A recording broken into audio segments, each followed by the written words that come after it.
Man, that's hard. Very hard. I've never done that one before.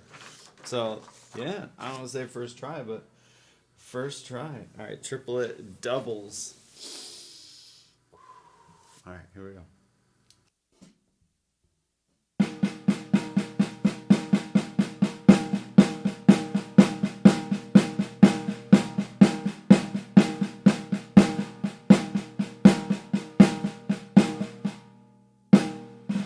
What's to do with the hi-hat?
I'm a hello.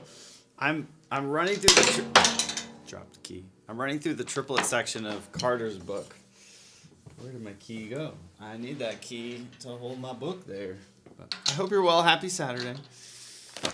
We're going through. Yeah, it's just crazy stuff. We'll do the sixes now, but doing triplets, eighth note triplets as doubles, hi hat on quarter note, and then running through all the subdivisions. So we'll see how it goes. But I'm like, today's a work day. I want to get a lot of just exercises and technique, independency stuff. So it's going to be fun. Did the hot chip challenge. I do not recommend. Hot chip challenge. What does that mean? I don't know what that is. What is that? Do you eat like a hot chip? I don't know what that means. You'll have to explain it. It doesn't sound like something I would do, right? Yeah, right? Airplane high. Please describe. That must be a new thing. I haven't heard of it yet. The last trend that I'm up on is when you slap someone in the face with like a taco or something. I don't know. Single tortilla chip covered in Carolina Reaper and scorpion spice. Oh, Carolina Reaper, that's like the hottest pepper, right? that dude down there that makes those. I saw something on I think Business Insider. But Airplane, I hope you're well. Hi. That sounds awful. How long does that linger, the Carolina Reaper? My throat, that killed me. Oh man, it would kill me. A normal jalapeno kills me. I can't do hot stuff. It's just not me. Like, so you cover, like, you just rub the pepper on the chip, or like actually put the pepper on the chip? It was maybe 10 minutes. I mean, that sucks, but I thought it would be more than. Oh, it's already covered. Oh, I see. Blackberry, good morning. Hi. Hello. Hello. I don't know whether to do Adele or Lionel Richie. I'm at that point of the morning. I'm like, is it a Lionel morning or an Adele morning? Mm-hmm. Is it VOD of you dying? Oh man, could you talk? I wouldn't be able. I would just like, I would be angry. I remember the last time I had a hot pepper, which would be it might have been a habanero, I think. I was on tour, and we were on our way to Phoenix. We were on the 10. I think the 10 is what goes from LA to Phoenix. And I think we stopped in like Blythe or something at a Carl's Jr. And it was late, and I was just hungry. I just wanted like a burger. I didn't care. I'm like, we're eating. I need food. So we pull over, and everyone convinced me. You know how Carl's Jr. has that like little, like, it's not a salad bar, but it's like a condiments bar. They have like, you could get like, well, they used to. I don't know if they still do. Like, they used to have those little cups, and you could put peppers in the cups and take them back to your table and like put them on your thing. And they were like, Dan, here. One of my friends got peppers for his burger, and he's like, here, put some peppers on. I'm like, no. He's like, come on, you gotta try them. And so I did, and I was miserable the rest of the night. Like, my burger was ruined. I couldn't taste my burger. Everything burned, and I hated the world. And I don't think I've had a pepper since. That was before I was married. I was just like, no, this is awful. I can't taste anything. It's just the worst. Why would I want to add these to my food? I'm just not a spicy person, you know. Random stomach cramps when you think everything is over. Yeah. Oh, I bet. Oh, I'm sure it's not over yet. Yeah, it ain't over yet. If you just did it yesterday, maybe this afternoon, maybe tonight, you'll be getting a surprise. Good morning, hi. When people hit the bass 3 times fast, is it in between the hi-hats? It depends. That's a good question. 3 times fast. It depends on what they're playing with the hi-hat. You know?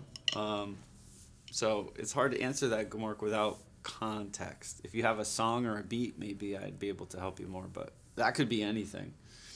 But when it's too hot, then it's not enjoyable. Yeah, like, I don't know. I like to taste my food. Anything that interferes with the receptors. And that's a plant that, like, doesn't want to be eaten, so it's, like, trying to, like, kill you with hotness. Oh.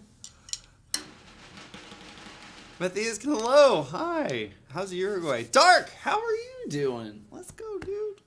And Blackberry, I hope you're having a calm morning. We got some snow. We got, like, 2 inches of snow yesterday. It's very, very pretty out. And we're supposed to get quotations, a nor'easter maybe this coming Monday and Tuesday. So we'll see what happens. I don't know. The last thing I saw were in like the dark blue purple snowfall totals, which is good. I'm hoping for at least like 6 inches, you know, but we'll see. We'll probably get like a dusting. If we got more, that would be amazing. Aw, thank you. Aw, thank you.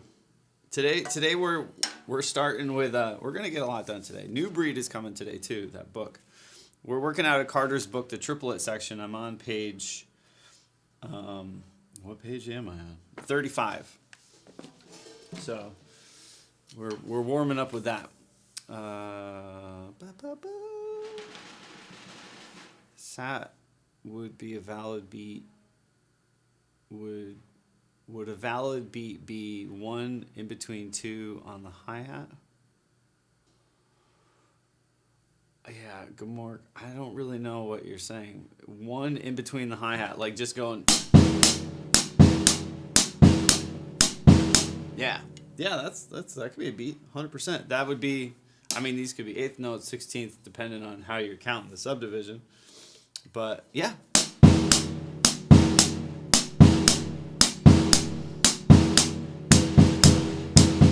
That would be like 3. That's with triplets. I mean, there could be a million different ways to count that and play it. It's calm. When the kids go out, there'll be lots of cursing. Wait, you have to snake out the kitchen drain some. Oh, that's not fun. There'll be lots of cursing. Oh man. Do you have a garbage disposal? I have discussions with Mrs. Drumstone about what should go down the garbage disposal. I don't know. I don't put anything down there because I've snaked many drains. Our California house was notorious for just like getting plugged up. And then this is gross, but when we bought the house was built in like the 60s. And I remember we had to get the sewer jetted, but if it plugged up, it wouldn't come back up the sink. It would come back up in one of the tubs in one of the bathrooms. So, everything's good, and one day we go in the bathroom, we're like, oh, but it would like come back up. All the water, the food line would back up and come back up in one of the bathrooms, and I was like, oh my god, it's so gross. It was gross. So yeah, but yeah, you have a septic, minimum debris. Yeah. My parents have a septic tank, or a septic field thing. So we're on sewer. So we're actually connected to a city water system, which is actually kind of cool. But I still don't trust it. Did I tell you guys about the underwear situation? Have I ever told you about that? This was recent, within like a month, maybe 2 months now. So my youngest, we had an underwear situation where one of the kiddos was sick and just had little poopies in his underwear, right? Not a big deal, just a little bit. Couldn't make it to the bathroom on time. It happens. They're little kids. He had a stomach bug. So he, instead of letting us know what happened, he got rid of the evidence, right? He got rid of the evidence. So he comes down and he's like, yeah, I had some poop in my pants. And I changed them, and I was like, "Cool. Are you okay? But where's the underwear?" And he's like, "I don't know." And I was like, "Dude, we got to know where the underwear are, right? So we can wash them." And they just vanished. So and the same night that the underwear vanished, I went looking for them. I couldn't find them. They weren't in his room. They weren't in the bathroom. They weren't anywhere. That night, both toilets got clogged, right? I had to plunge them. So what am I thinking? Underwear went down the toilet and caused a blockage somewhere. And I was like, dude, I'm not going to be mad, but you have to tell Daddy, did you flush the underwear? And he was like, no. I don't know what happened to them. They're just gone. And I was like, dude, they don't just disappear. So a couple weeks of the toilets block getting plugged upstairs. And I kept asking him, like, dude, you're not in trouble, but I really need to know what's going on. Like, where did those underwear go? And he goes, they just disappeared. So I'm like, all right, I'm not going to, get it out of this kid. Clearly he flushed them. He felt embarrassed. So, I called a plumber. Plumber came out, checked it, and he's like, yeah, seems good. thanks. He's like, everything's fine. You'll be all right. Maybe he flushed them, maybe it's out, but everything was good. So I'm like, thanks, dude. Thanks for coming. That was in the morning, right? He was there, really nice guy. He wasn't even going to charge me. Like, he was just like, oh man, it's cool. I got kids. It sucks. That night, that same night the plumber was there, I kid you not, we're going to bed. It's bedtime. I ended stream. I go up. And I don't know why, but we had to get something out of underneath the kids' sink in their bathroom, under the cupboard. I had to get something out of there, like a new thing of soap or paper towel or something. And what was there when I opened the cabinet to his bathroom? What was right there? The same day that I paid, well, he didn't charge it, but I did give him some money. But the same day I had a plumber come out, I opened the cupboard and there's the underwear. And I was like, dude, there's zero. And he's like, oh yeah. And I'm like, oh my God. Same day of all days. It couldn't have been the day before I found him and saved that guy a trip. But he didn't flush them. But I think our toilets, I think we were having a stomach bug or whatever that weekend in our house. So the toilets got to work. But yeah, I'm like, of all days. Number of rocks always seem to be in it. The heck are they? I have no idea. The truck guy has to say it's one of the life's great mysteries. Rocks? Is it in a lot of septic tanks? That is weird. Or wait, do you have a tank or a septic? Yeah, you would have a septic tank. Little guy pooped his underwear and flushed him. He was just starting to go out with a diaper and was embarrassed. Yeah, I mean, we've all been there, I know adults that have done that. True story. Tank in a field. Oh, yeah, so that's weird. That's super weird.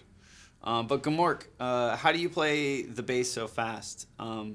First off is to play fast. I mean, it's probably the age-old thing, but just practicing it. But practicing it, don't stiffen your leg. Like, don't be like, You should be very relaxed, right? You should be able to play the kick drum and move around. If you're trying to play the kick drum fast and you're all tensed over, you're all hunched over, that means you're playing with these legs, muscles in your hip, and you're just going to be tense. Everything is from this part of your leg down. So like your calves and, whatever this is. These are your calves. I don't know what this is, but I play heel down and heel up, but if I'm playing heel up, it's very relaxed. It's a hop. So just practice. That's all I can really tell you. There's no magic thing like how to play fast. It's just practice. If you go on YouTube and you're like, you'll probably go on there and see like 10 ways for faster feet. It's all a gimmick. It's clickbait. The reality is just practice. Stay relaxed. And it'll come. Speed will come. If you're trying to force speed, it's never going to happen. But if you're working on it slowly and you're cognizant or whatever, or is that the word? If you're conscious about your technique and being relaxed, speed will come, 100%. You see people lift up high? Yeah, but it's a hop. So they're not actually lifting their foot up with their leg. It's a hop. So like,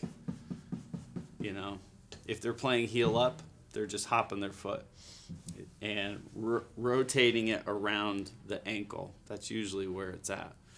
Everything's in the ankle and those calf and what's that front leg? I don't know what it's called, but your shin, maybe?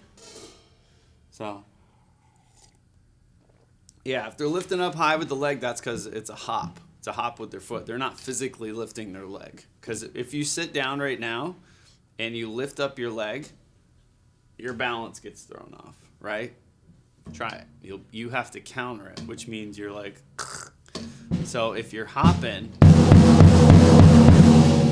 I know that's loud, but you're not physically lifting your leg. It's a hop. So, yeah, if you lift your leg up completely off the kit, your stability gets thrown off. So you'll just be doing this. So it's just learning the balance, learning, how everything plays together. But it takes time. It really does, in all honesty. Don't focus on speed right now. I know that's what every drummer when they're learning wants to just go fast. But Just like every little kid, once they watch like their big brother or people run around playing, they're like, I want to do that, and they try and they fall down. So you've got to learn how to do this, but you've got to fall down a bunch before you start running. So just practice it, and you'll get it. You'll get it. That was metal AF, right? Yeah.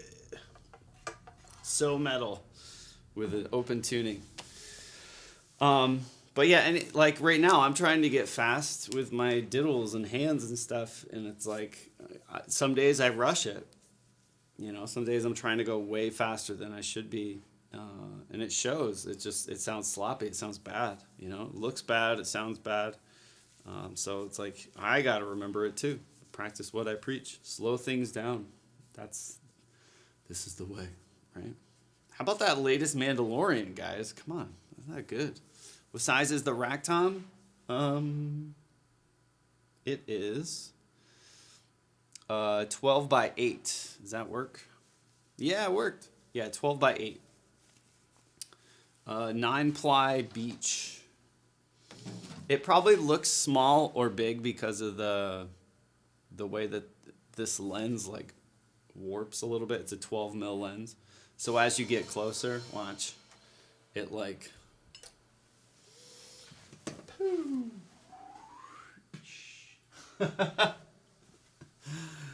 it kind of spreads or whatever, kind of fisheyes a little bit on the edges, rounds the edges out. So I look a little small, but if I go up here, right, it looks a little weird. The floor is a 14 by 12. Slow because it's more impressive to be able to play a ton of something as fast as a bunch of quarter note. Yeah, pretty much. Yeah. If anyone knows this book, it's really hard. Carter's I really want to go. Carter has a clinic. If anyone lives in the Connecticut area, I think the first clinic is today, actually, for beginning players and whatever. He's doing a clinic today. Saturday, was today the 11th or 12th? I think it's today at the Ridgefield Playhouse or something, maybe. I don't know. It's something like that. One of those. And he's doing another clinic on the 25th for advanced and intermediate. And I might go to that. We'll see. I'd really like to. It's a Saturday. So, mastering subdivisions. Subdivisions it's fractions for music. All music is based on a beat, and then how you cut that beat up, that pulse, right? So you could have a quarter note, right? I'll play a quarter note with my feet and then break it up with my hands. So, sounds like this.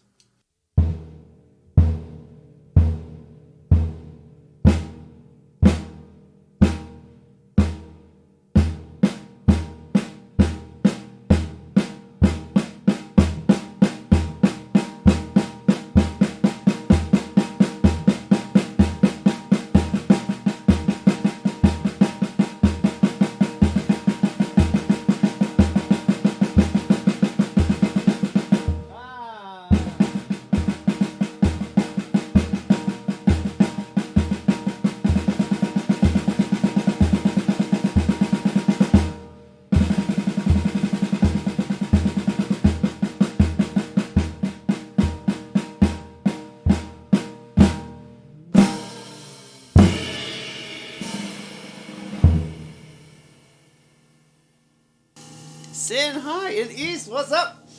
And Rocky, wait, hold on. Oh, and Brittle, hi. Oh my goodness, good morning. How are you doing? It's good to see you. Finally catching my streams, also kiss. Thank you, Rocky. Let's go. I actually got that book. Oh, you got this one? It's good. I gotta keep dropping that key today. You guys can't see, but there's just a pile of keys in the same spot. They always fall. It's like a graveyard of drum keys down there. I always put one here to hold my book when I'm doing stuff like just snare stuff. This becomes my music stand, and the keys always fall. So when I run out of keys over here to replace the ones that fall, I gotta save them. The in-betweeners, yeah. It's important, Gamort. I'm going to be honest. Learn your subdivisions. If you're learning drums, don't go the route of like, I don't need to learn that. I'm just going to play songs or I'm just going to do that. Learn as much as you can because it's going to save you time. It's going to save you just time, right? We all have a very finite amount of time on this planet. So don't waste it. Learning how to read, learning subdivision stuff, learning all the things that, if you're asking these questions, get books, find a cool teacher that'll help you because you're just going to learn so much quicker. If you learn what you're trying to play, not just like, oh, I'll just hear it and try to guess what it is. That's what I did in the beginning, and I would have saved so much time if I, actually would have knew it sooner. So yeah, if you can afford it or whatever, find an awesome teacher. There's no shortcuts. Dan Weiss, an amazing drummer, posted something like a year ago, and I talk about it every now and then. But he said shortcuts will always catch up with you. It might not be in a short period of time, but it could be in a long period of time. Like a shortcut here might not show its ugly self till later on. So yeah, do the work, put in the time. I'm here to suck up the vibes. Oh, let's go. Yeah, weekend's good so far. We had a snowy weekend. I slept in, woke up to snow. It's like pretty snow, so it's like sticking to all the trees. It's gorgeous. It's like a winter wonderland. Lead to bad habits, usually a bad habit that is very hard to break. It's true. But Rocky, if you've tried this book, there's a lot in here. It's an insane book. I'm on page 35. I'm doing the triplet doubles. So basically what's in the beginning of the book, but just in a triplet subdivision. So it'll be fun,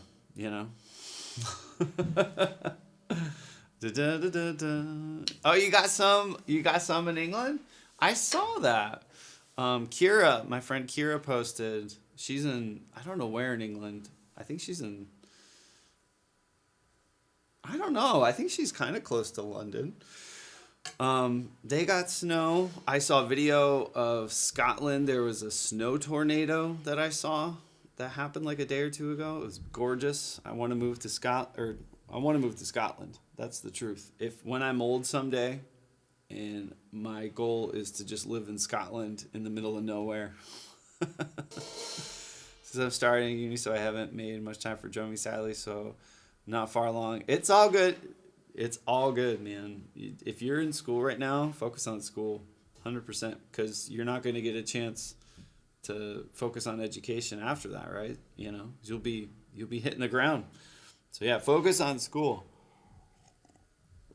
Dark, do I currently? No. It's a wide open kick drum. There's nothing inside of it. It is currently tuned to E2.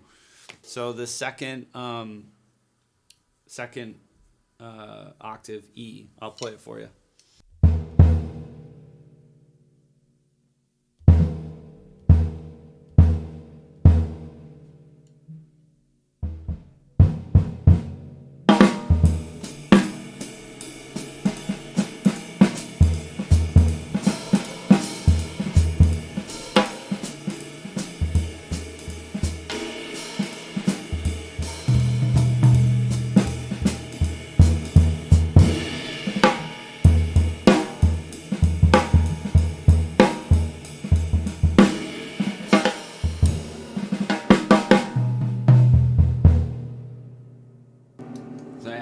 Actually retuned everything yesterday, so we're in the key of E. So I tuned to fifths. So we have, get out of here, book. So we have the root of the chord is E. Right, we're in E major. So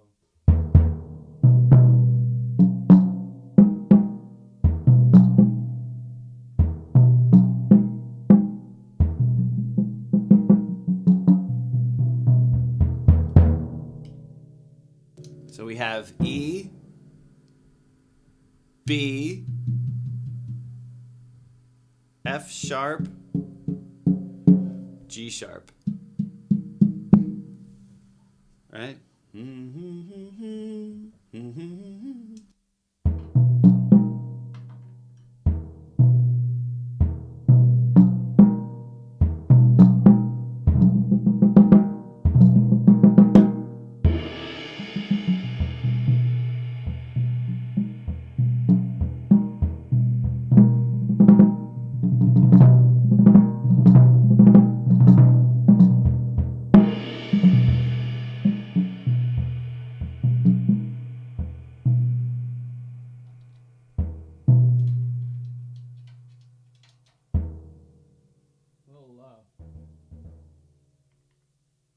I think it's a little flat. Let me check.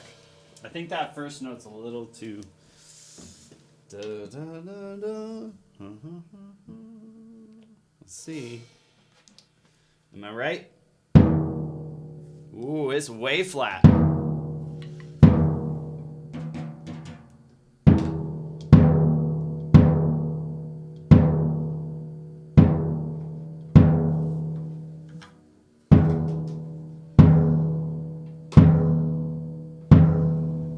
Not way flat, but. See, that one's probably a little flat too. What'd I do with my key? Oh, there it is.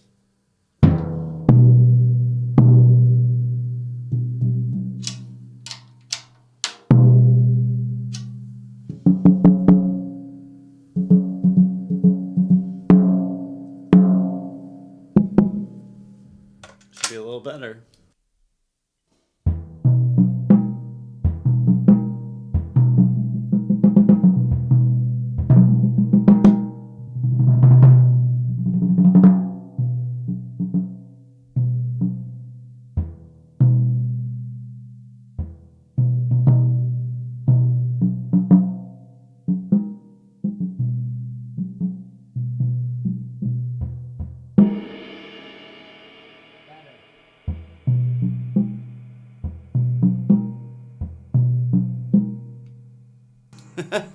Yeah, Brittle, I'm just crazy.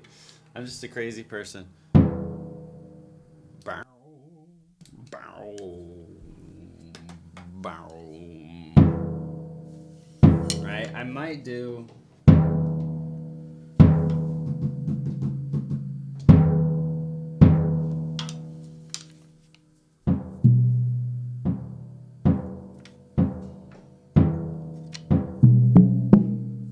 Pretty good, pretty good. La ba dun dun dun dun dun. GoldenEye soundtrack. Oh man, that takes me back, right? I think I turned the music off, or maybe I wasn't paying attention to the GoldenEye because I was getting slapped so much. You don't need to dampen a kick drum in the studio setting, but you tend to in live setting. Yeah, for feedback, right? It's hard to play a wide open kick drum, and most drummers throw pillows and blankets in there, which creates a totally different experience. String background, learning about drums. Brittle. String instruments are, man. A buddy of mine just got a new violin, and he was cutting bridges all last weekend. That was his plan, was to cut bridges for a new violin or a cello or whatever. You know, like how you got to shape it and all that. And I was like, dude, oh my gosh. It's so many, like if you're playing an acoustic instrument, so many things go into it to make it sound the way it does, right? Like a stringed instrument, the bows, the strings, the bridge, the intonation, like it's just crazy. It's so neat. You just assume like, oh, you just pick up a violin and tune it. It's like, oh my gosh, no. There's so much work that goes into it. Boom, boom, boom, boom. Have a better mix. There's a Dan says the feedback. Yeah. Adam, hi. Hey, we might be in Ithaca tomorrow, Adam. Ithaca. What? Concert seems loud. Yeah. Yep. Austin, hello. But Adam, we're supposed to get some snow. What? You're supposed to get a little more. I don't know. We're just gonna do a family excursion day. Maybe. We'll see. People were sick yesterday.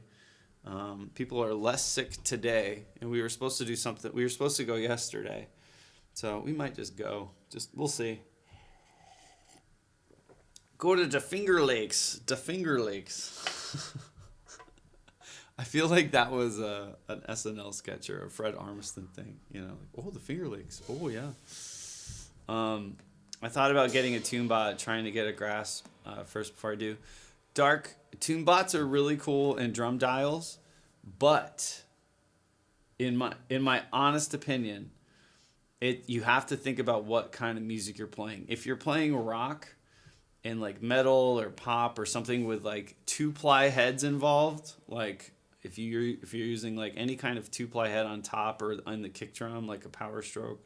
Power strokes are single, but like anything really dead on the kick or 2-ply heads on toms, tune bots aren't gonna. They suck.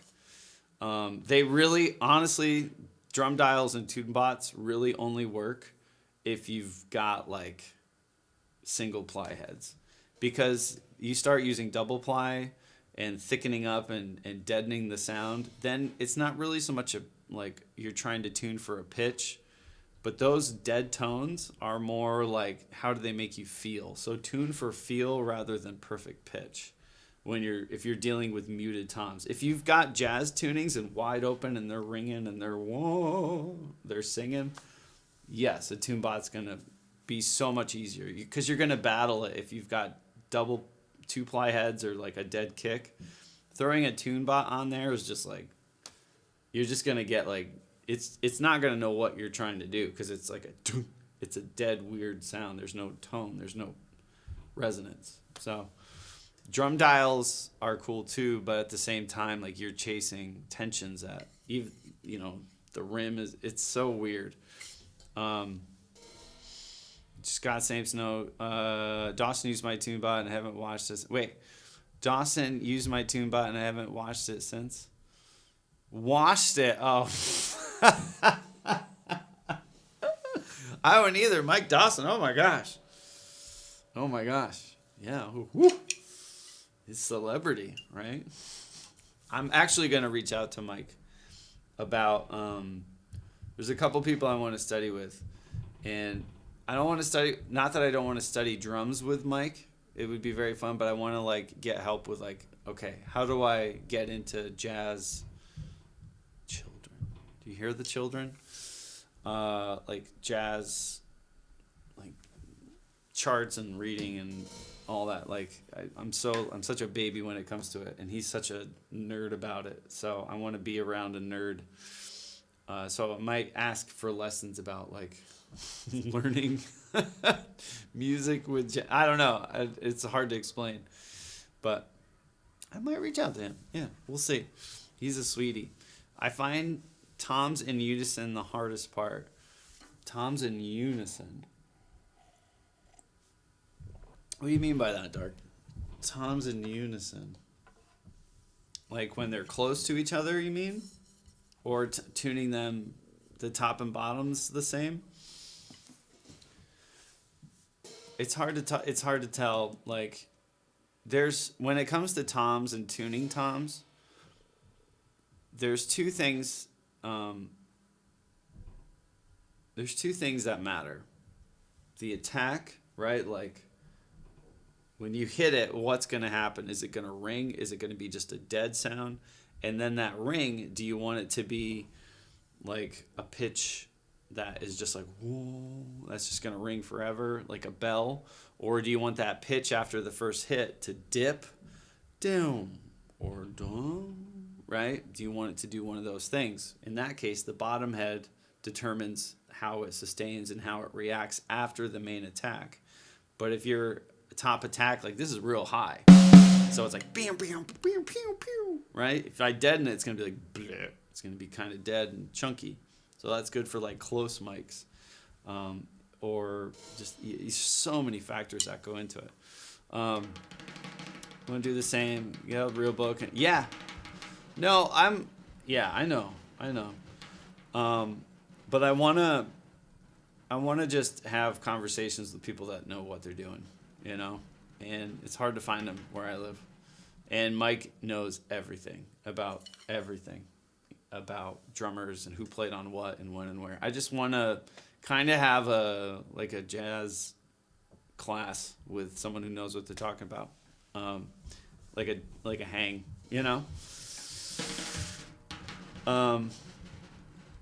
Tom's flowing together well. Yeah, that's gonna be dark. Here's the thing, the last thing, and then we'll move on. When it comes to drums and tuning, I'm tuning to a certain thing right now just to try to learn how to tune it and be musical with the notes I pick and the intervals. I'm messing around with different intervals every day, just trying different stuff. Some of you might notice, some of you might not. But when it comes down to drums, you can get a TuneBot, you can get like a drum dial, and you could do all this stuff. But what's going to be the most important thing you can do, Dark, is are you tuning for your project or whatever you're doing, like your band or whatever that is? That's a whole nother thing, like tuning for a thing. If you're trying to just like make your drums fit into something, right? Are you tuning for what you think it should sound like based on what other people are doing, right? And I've been on all these sides, so this is where I'm just speaking from experience. Or do you tune the drums so that when you sit down and you play it, if you close your eyes and you go ba-da-doo, and then you actually play ba-da-doo, does that sound come back to you? What you hear in your head, doesn't matter if it's right or wrong or whatever the internet says or whatever Dan's telling you on the internet. Does it sound and feel good to you when you play it in your room? Is that what you want your drums to sound like?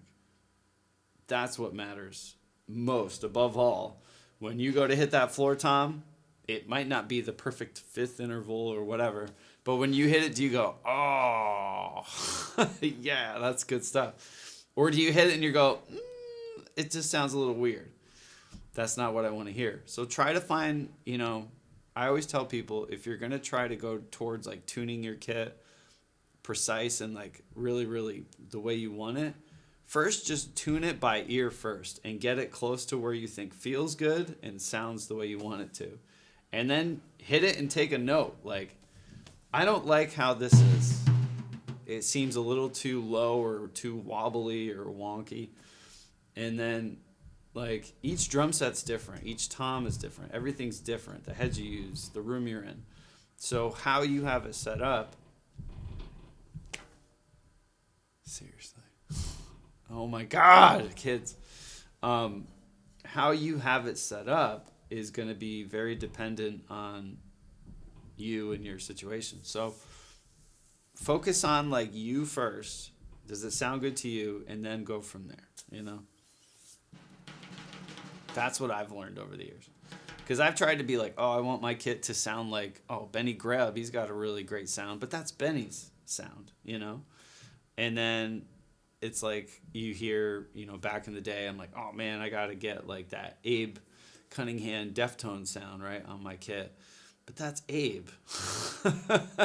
So we can steal these sounds and we could try to mimic them and emulate them.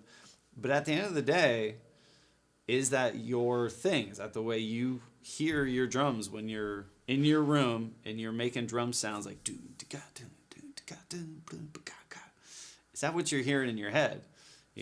Or are you hearing like boom blap, like some crazy low thing? If you go to hit your high tom, that's exactly where I want it. Dun, dun, dun, boom, right? Boom, boom. Those are the sounds I hear in my head. Right now, it could be different tomorrow, but when you go to hit that tom, are you being disappointed every time you hear it? Are you like, oh man, that's is it letting you down every time you hear that sound come back? That's what you got to ask yourself. Or does it feel weird? Does it feel like just too bouncy or too dead? Like you go to hit your tom and just like doesn't do anything because it's so low. Then you have to ask yourself, is it a feel thing or is it a note thing? Tune for you first, and then use those tune bots, use the drum dials, use all that as a way to maybe help you correct your sound first, Any given minor tune, it works best for prosthetics, cross purposes. Central part of your ear training. Yeah, it's hard. It's really hard. I mean, I used to sit in my parents' Animes! Thank you! Gifted to Smiley Burrito. Oh my goodness! That's so nice. Thank you. Wow, that's very nice. That's very, very kind of you. Thank you. I love both of those names. Smiley Burrito. It reminds me my kids have not a video game. It's like a board game called like Toss the Burrito or something like that, or Throw Burrito. Happy Saturday to you. Aw, that's so nice. Hi. Always try to tune my drums, but they always get covered by samples or sound engineers, so no longer tune. Yeah, it depends on what it is. If you're doing certain things, you just know. And if you look at the producer might not know how to properly mix drums. So throwing samples on stuff is an easy way to fix what people don't know when it comes to mixing drums. So Adam, it might not be you. It might just be the person who's working on it to save time. You know, they're just like, I'm just going to resample stuff, you know? Are you eventually wanting to live more in bebop or contemporary? East, I don't know. I really don't know. I keep saying I don't want to be a jazz drummer. And I still feel that way. You know, I want to learn about jazz and learn how to play it and understand it more. But I don't know if I want to be a jazz drummer. You know, I don't picture myself in a jazz like group. I know that sounds really weird. But I want to pull from jazz. I am heavily inspired by it and excited about it, but I don't have a desire to play in a jazz group. So I don't really know yet. I think bebop is more what's been pulling at me, you know. Kids sound like that Dan Stone guy. Well, if you want that, then the answer is single ply heads, you know, wide open tunings. But when you start doing single ply heads in tuning, they're very hard to tune because there's no room for, you know, 2-ply heads, and muting stuff lets you get away with a lot, right? Whenever I see, no offense, but whenever I see, what are those, the Remo, not Power Strokes, what are those, what are the ones with the rings on them? Whenever I see those, I'm like, oh, that's the easy button. What are they called? Oh, man. What are those heads? Throw Burrito. That's it. Yeah. Oh, that's the book. You do not, Adam. You do not. What's those Remo heads? There's Emperor. Ambassadors. Does anyone? Oh, pinstripes. Pinstripes, not Power Stroke, pinstripes. If I see pinstripes, I'm like, oh, okay, I get it. Pinstripes will make anyone sound like they know what they're doing tuning. But when you get into single ply heads, you'll learn the limits of your drums, and that could be something too dark. Learning, sometimes a head will mask what your drums really want to do. Meaning, you know, when you throw like double ply heads on stuff or pinstripes, like bearing edge, shell thickness, whatever, what kind of, that all goes out the window because the head takes precedence. That head just like killed all resonance and all kinds of stuff because there's so much mass moving. You know, when you're using single ply heads, you really get a sense of like, okay, what's this bearing edge really doing? What's the tuning range of this drum based off of just one head moving rather than a bigger mass. So you're going to find out like how low you can tune and how high before the drum chokes out. It's very hard to find that when you're using double ply heads because the head is so like dead already. So it's hard to get that to start singing. But if you really want to learn about your drums and your shells first and where they like to be tuned, the single plies are going to be a tell-all. Then from there you can go, okay, you know, I'm trying to tune it to be really low and beefy, but this thing, I mean, all drums will do what you need them to do, but just is it really the sound that you want when you get down to like the purity of the tone, the way it bends and how long it sustains at that note that you want it to be. That's where finding the right drum can come into play. Single ply, but my snare, I'm using a double ply on 2 out of my 3 snares. Probably will find tuning so hard. Double plies on snares, I mean, I wouldn't do that, but some people do.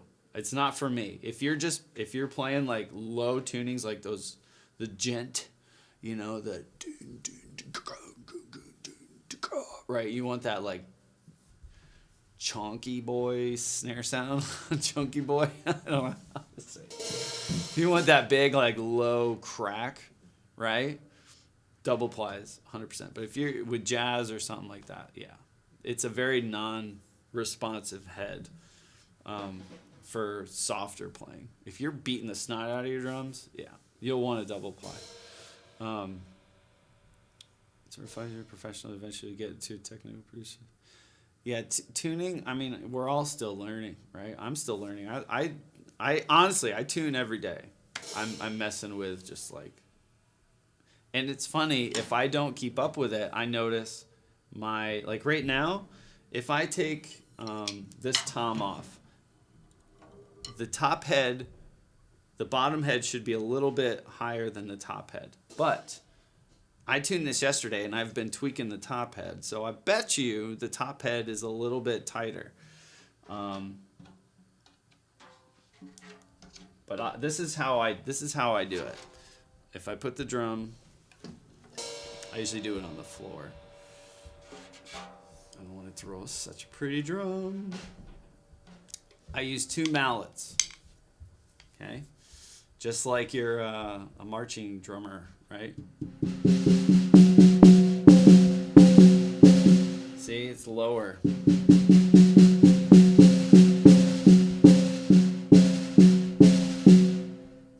Because I've been tweaking it, right? So, if I do a little bit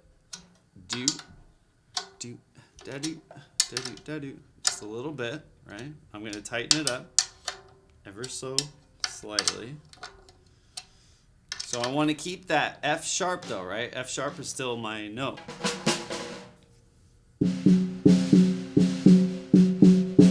But now I just brought the whole pitch of the drum up. It was at F sharp, so now it's probably at like F sharp high or G, right? So we'll get the tune bot out. But what am I going to do now is loosen the top head, right? We're going to bring the top head back down to F sharp. So if I bring this out, or I could just break it, right?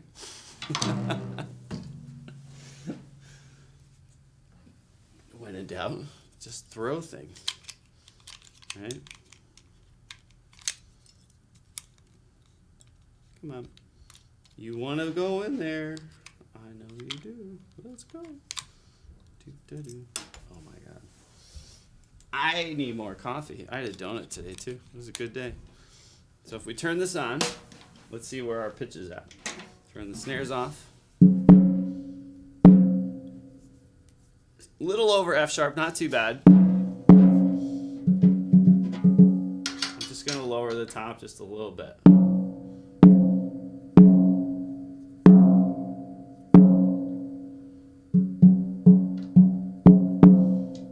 There we go.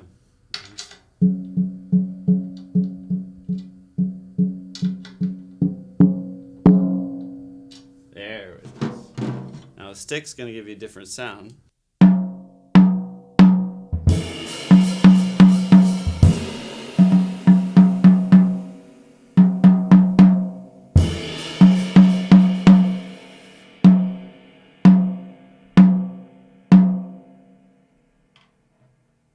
That's perfect, right?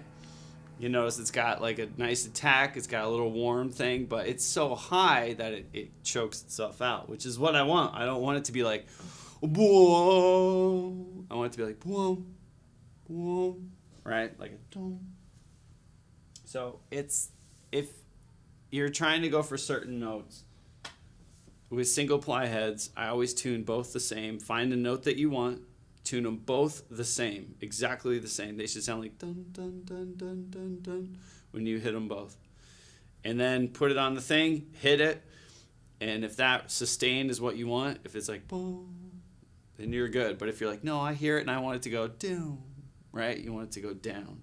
But you like that note. So what do you got to do? Loosen the bottom, tighten the top. You got to compensate. Do half steps on each one.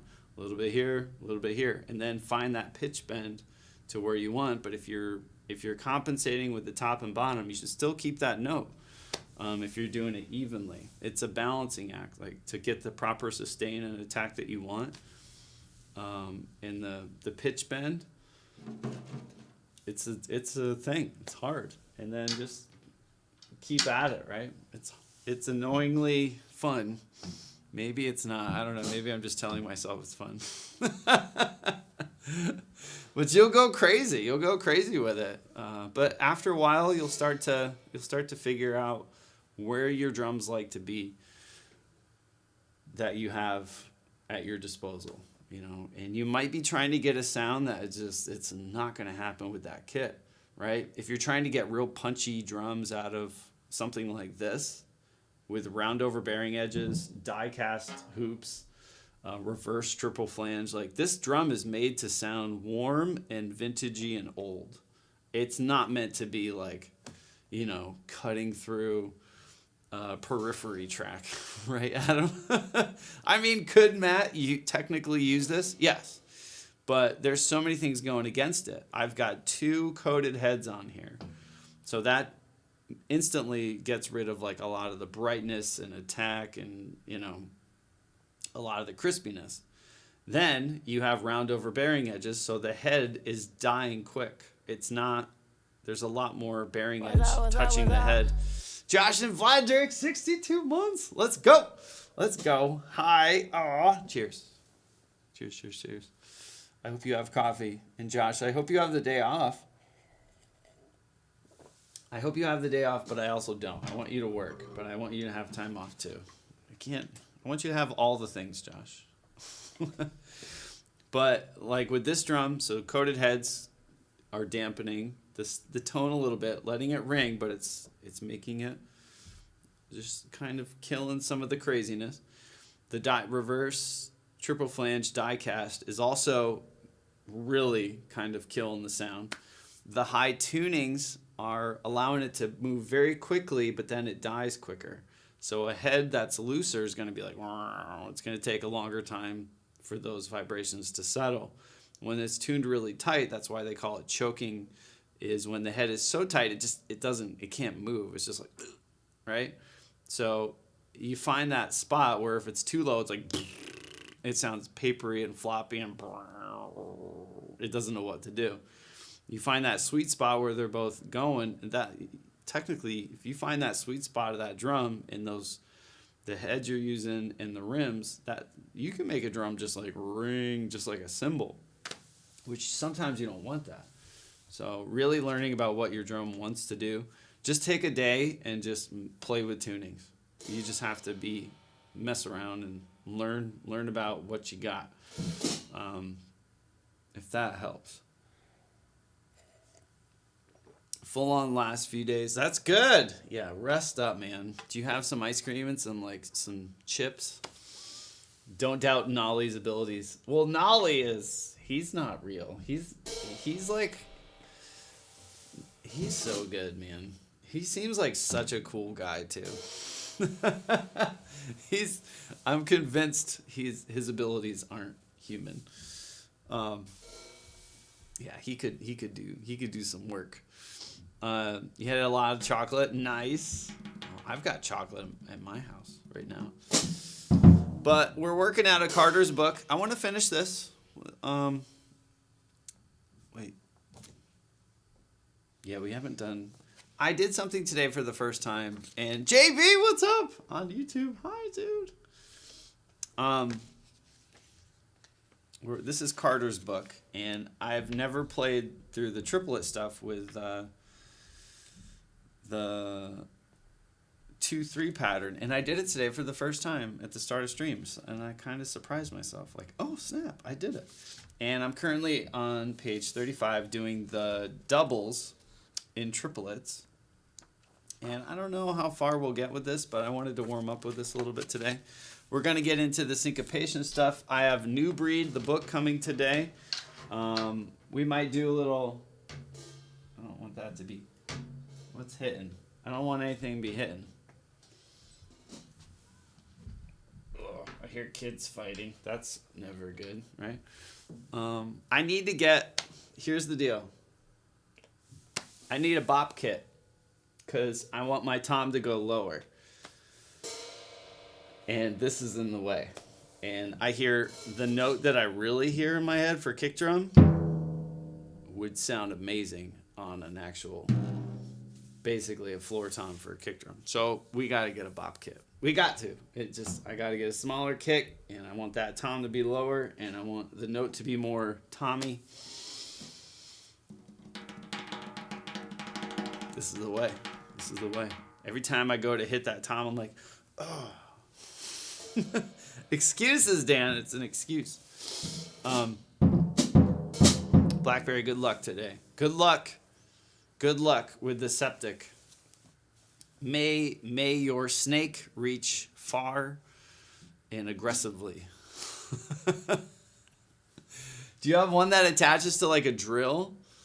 I've got a snake that it's this thing, and when you put it on, it looks like you've got like a Star Wars like crazy gun, because I've got a big industrial drill. So I put it on and it clamps on, and there's this big snake thing, and you start spinning the drill, and then you engage the clutch of the snake, and it shoots out the snake. It just keeps winding it out, and you're like, and then you could be like,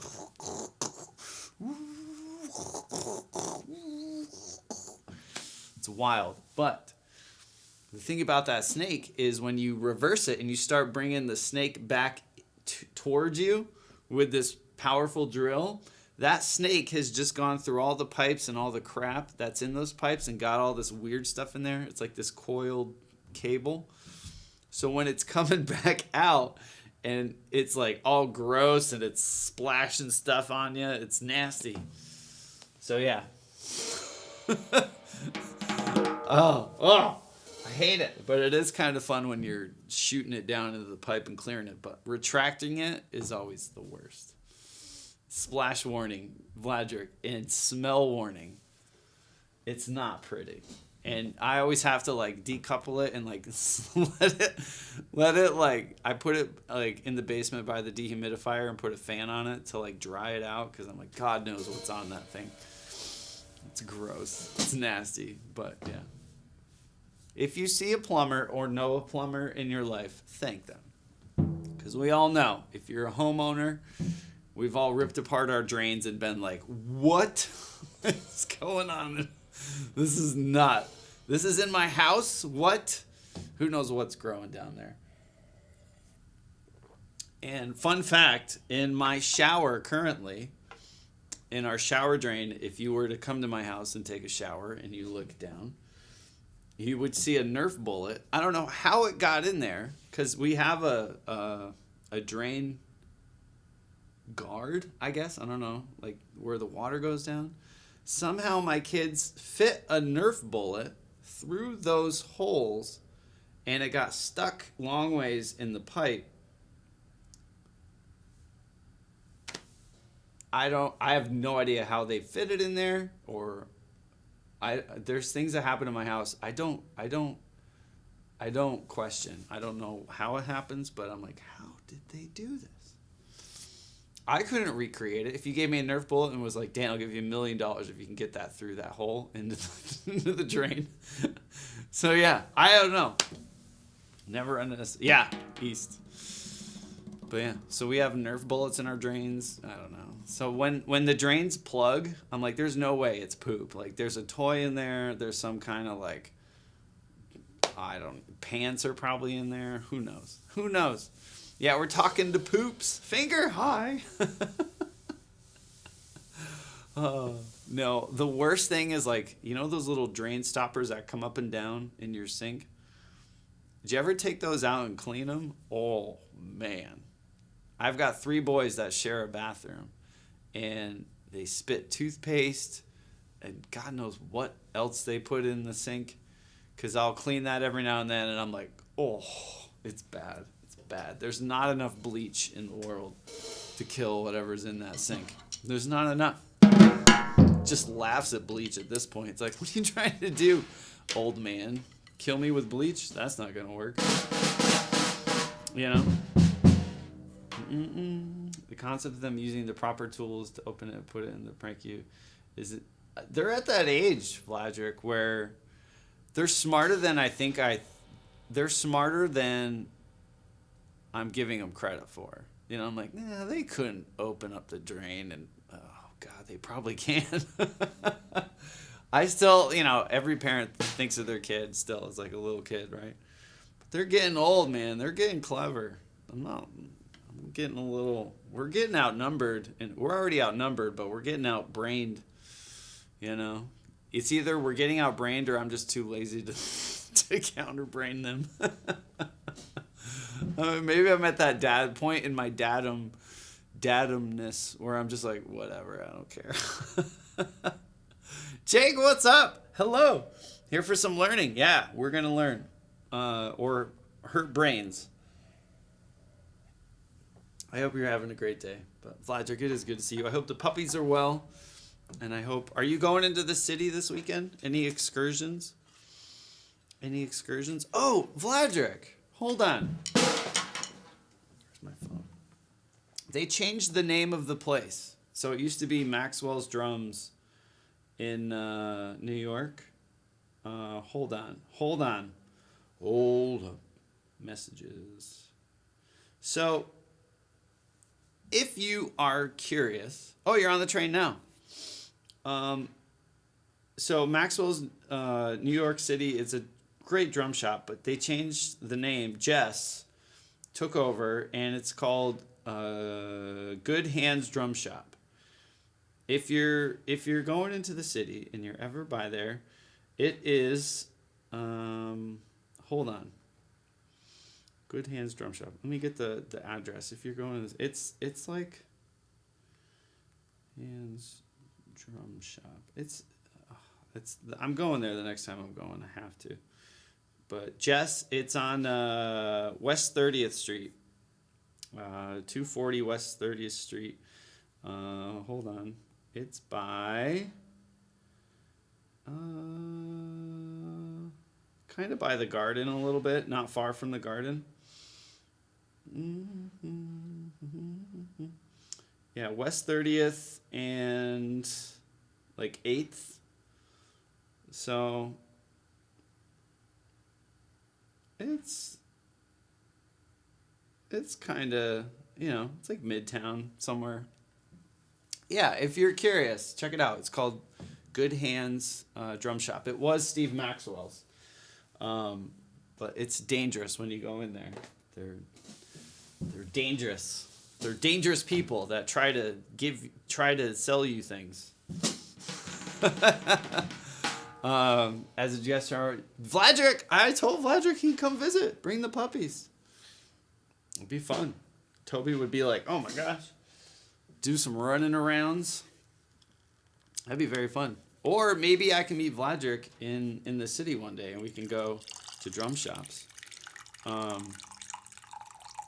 would be fun. Right?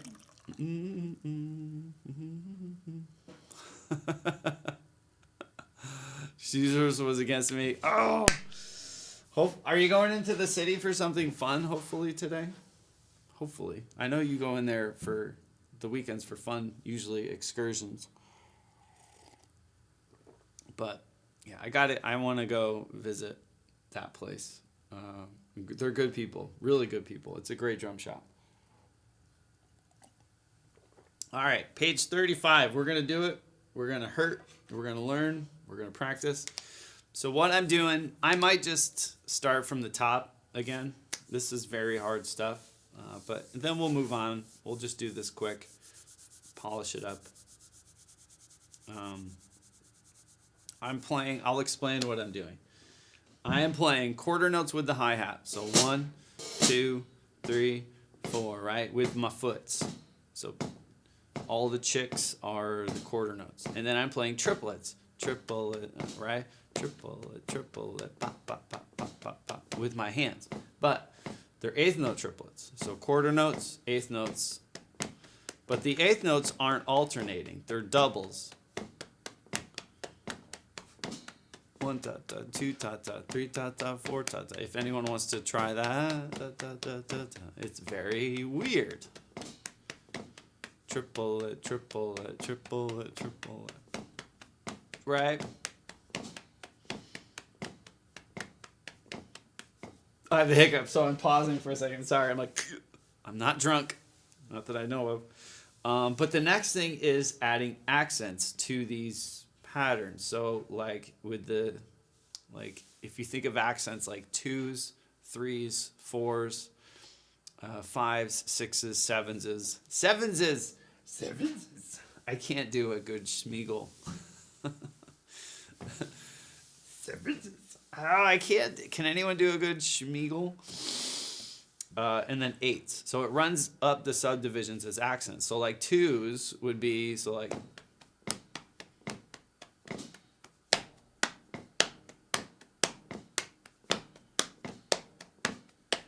right? 1 2 1 2 1 2 triple it, triple it, dot dot dot dot dot dot. 3s. And the accents shifts. Triple it, triple it, triple it, triple it, dot dot dot dot. 4s. Oof. So it's very hard. It's very weird running through all these. And I don't know if I can yet. But we're going to try. I want to just see where my breaking point is. Because there is a breaking point.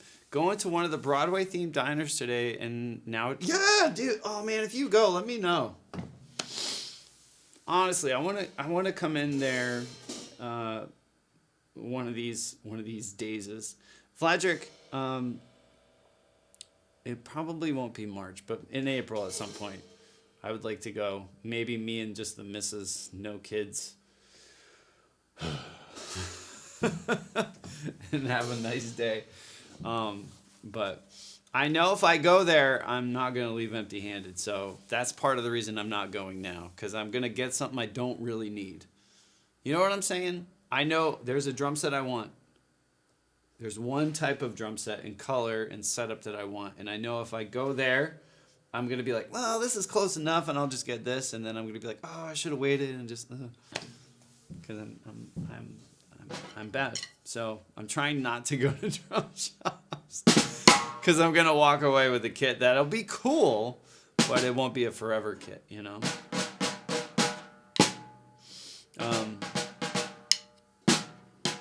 She doesn't work. Yeah. It'd be fun.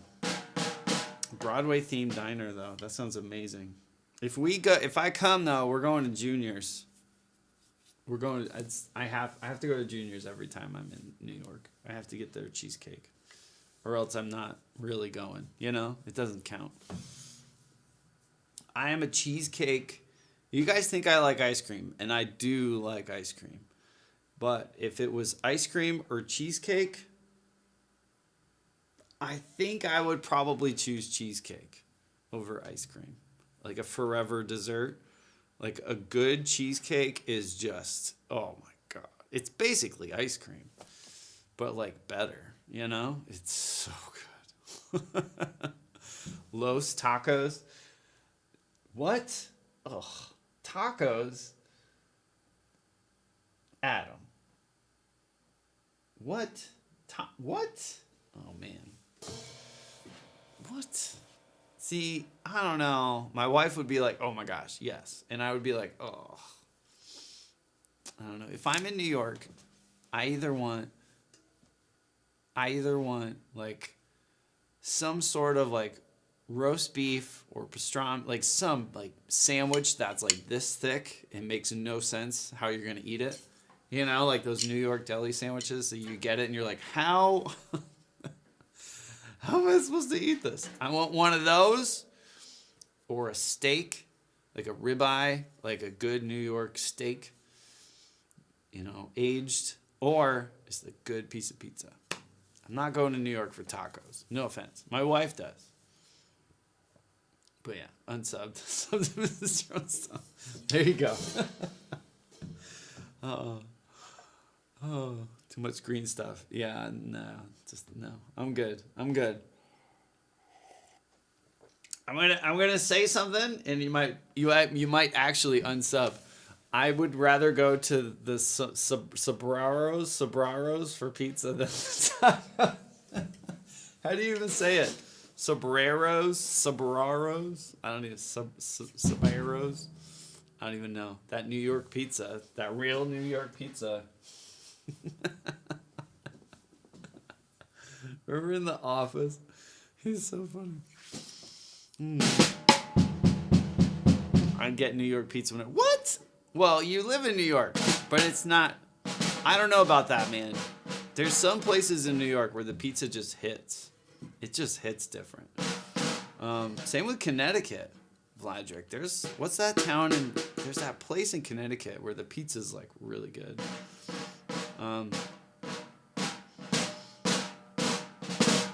Yeah.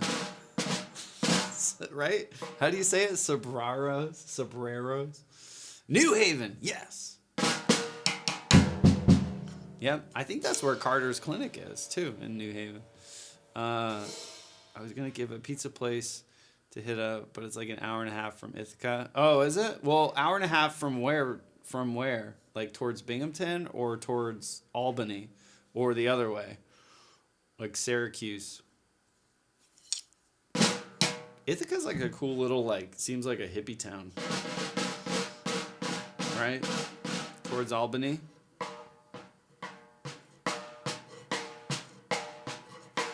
See, I'd be down to go. My wife would be like, she would rather get, like, more ethnic foods.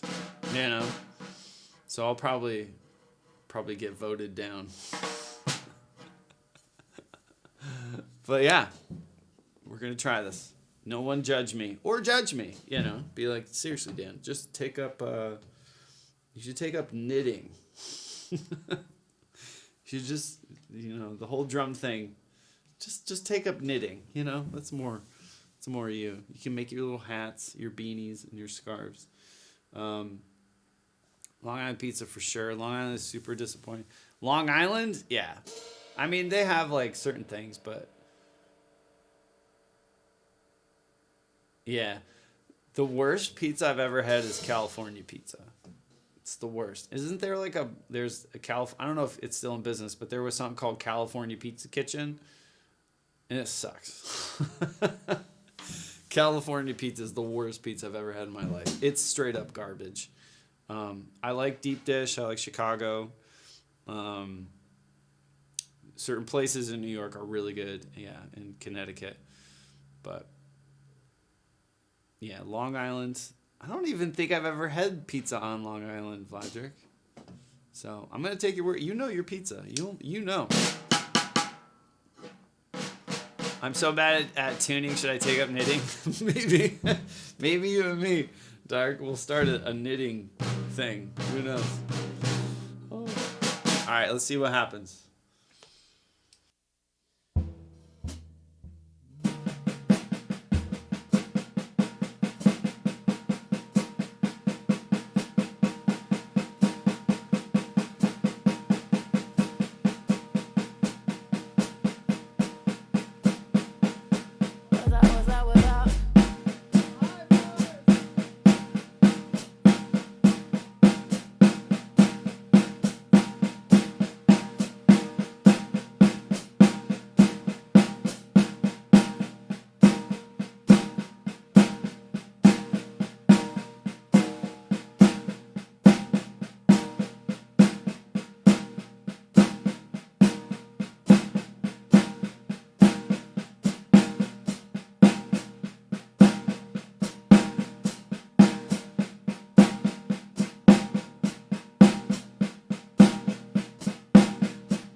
That was 5s. Now we'll do 6s, 7s, and 8s. But Mars, 10 months. Thank you. Hi, I hope you're well. Azebi, that's right. Practice makes improvements. That's exactly right.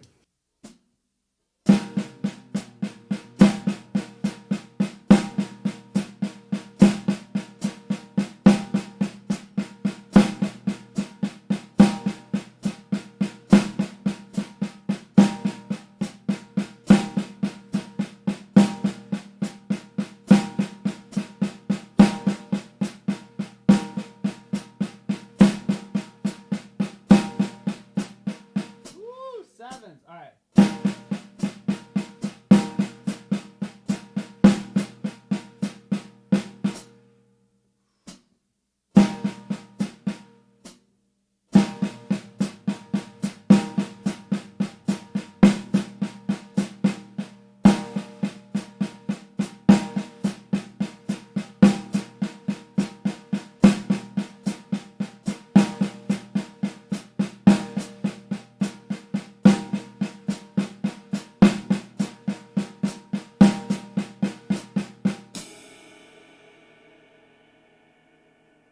That's 7s. That's hard. That's as the kids say, hard AF. But very funny. You just got a pizza ad?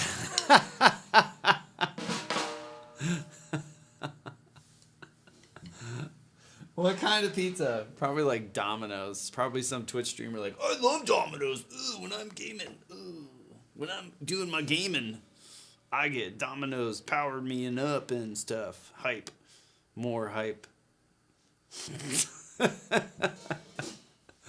Oh, Improv, what's up? Yo, is it Harry? Hi, it's good to see you. Insert cuss. Oh man, hello. Long Island had some good pizza joints back in the 90s. I want to say there was a place called Cosmos, but I don't think it's around anymore. Good Sicilian. Ooh, Sicilian.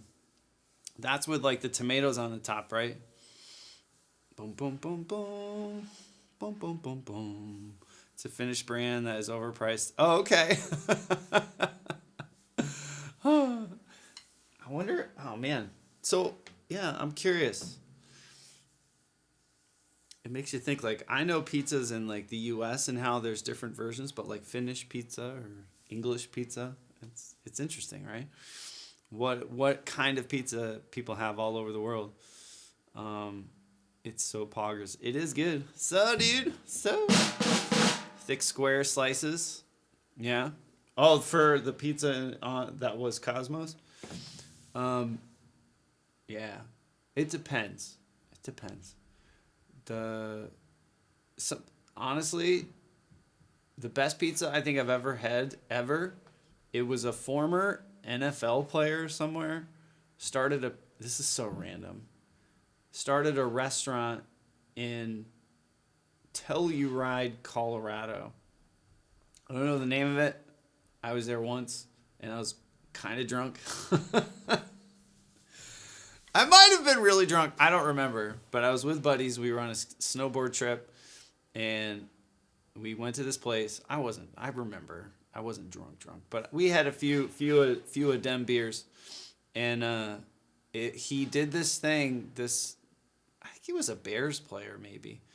But he started a deep dish pizza place in Telluride. But it was like his take on deep dish, and it was some of the best pizza I've ever tasted ever. It was insane. It was amazing.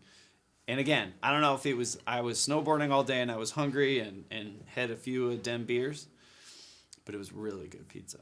And it was probably the most memorable pizza I can remember. Chicago. Yeah, I prefer Chicago over New York pizza. Don't hate me, but 5 years being there, just so many pizza places, and most are junk. Yeah. Right, Floop. Floop, if you're lurking, we need to come out and have some pizza with you. Yeah, drunk pizza is few of them beers. But it was really good. Really good. I don't know what it was, but they had like football stuff all over the walls, like his jerseys, and I don't know. It was a cool place. but it was in Telluride, Colorado. Just a pizza joint. Really good. All right. So we did 7s. We just have to do 8s. Does everyone hear what I'm doing? Does it make sense? Anyone have questions? He makes amazing mac and cheese deep. What? I would eat that 100%. Mac and cheese deep dish pizza. That sounds so dirty. That sounds like like when he serves it, he should be like, "Hey, girl," like Marvin Gaye or whatever. Oh, feeling high. Homemade pizza is something special. Wish I had access to a proper pizza oven. Yeah, it makes me think of the Bluey episode, right? Where his neighbor gets a pizza oven, and he's like, "We're going to Hammerbahn." Kathy, hi. Hello. Oh my goodness, hi. Kathy's on YouTube. Everyone say hi on Twitch. Say hi to Kathy on YouTube.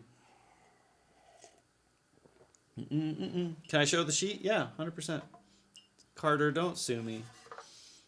But actually, I'll show you this way.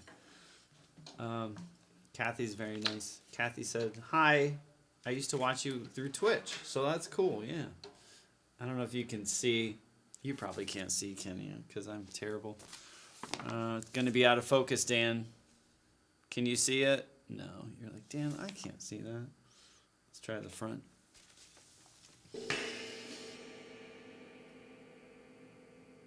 Probably doesn't make sense. But it's basically triplets with accents. But I highly recommend this book. Yeah, enhance. Well, maybe you can zoom. Can you pinch to zoom? You know? Can you pinch to zoom? You can't see, probably. Pinch to zoom. There it is. But yeah, so it does like all accents every 2, 3, 4, 5. 5s are 4 measures. 6, 7s are 4 measures because it's an odd one. Too bright. Yeah, I suck. I'm the worst. Learn exposure, streamer. Guys, this is my first day. I'm learning. It's my first day. In the lack of a metronome, I know. I am my own metronome. No, I could put a metronome on. We used the metronome yesterday, Circus. I use a metronome on the pad. When I'm on the kit, I try not to use a metronome. I try to make sure I'm using my internal stuff. I figured I've been playing for over 20 years. I shouldn't have a metronome with everything I do. You know, but we could do it with a metronome, 100%. Straight Jacket Steve Lady. Hi. I have so many questions. But Azibi, I hope you're well. It's great to see you.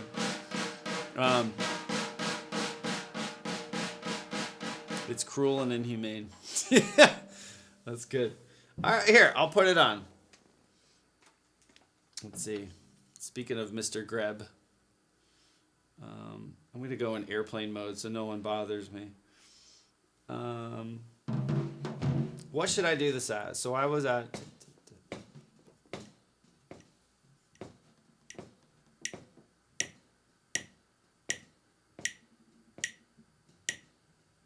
We'll do 70.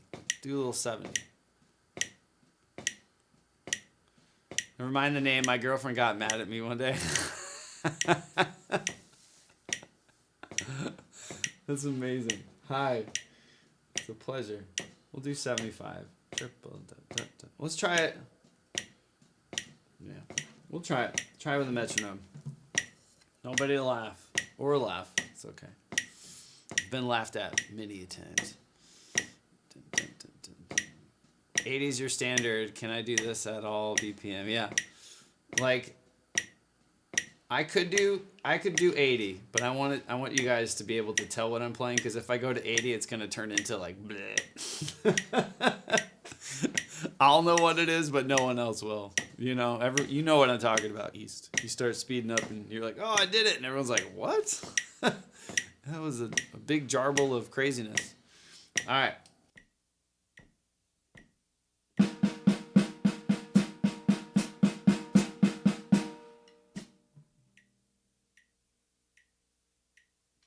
A tweener.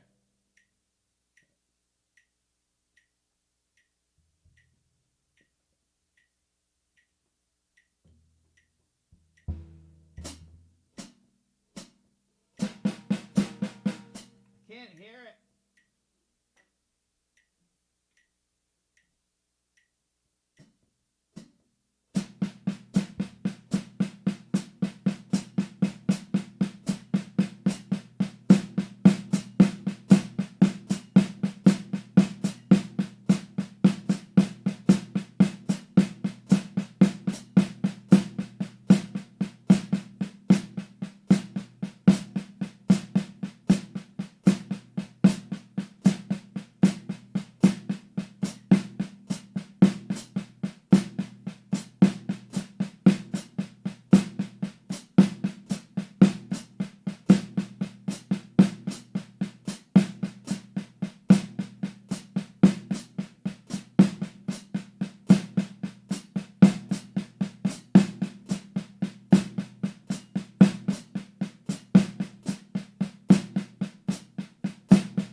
Ah!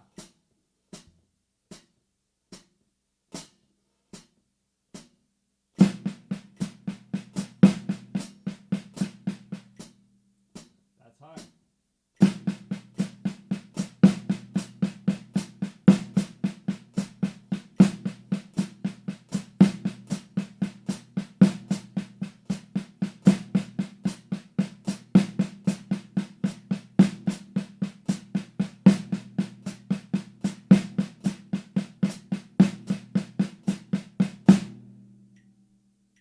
Woo! That's hard. 8.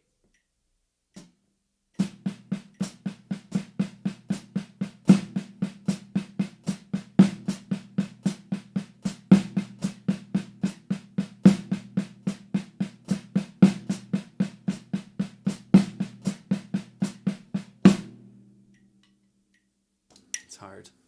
I don't have the click in my ear. I'm just, if you guys want to try something, if you do this, you will prepare for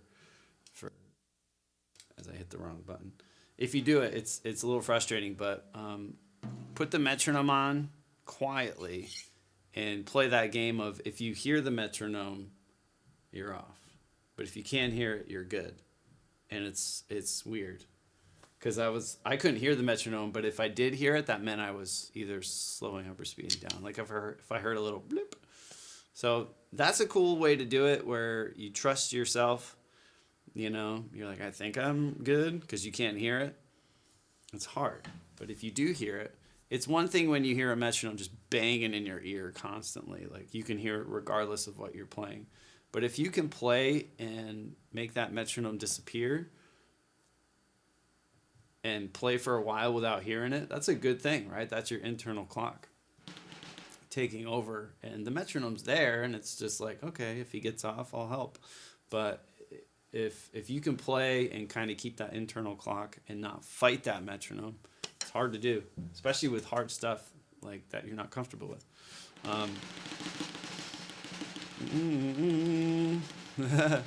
Undertaker, hi.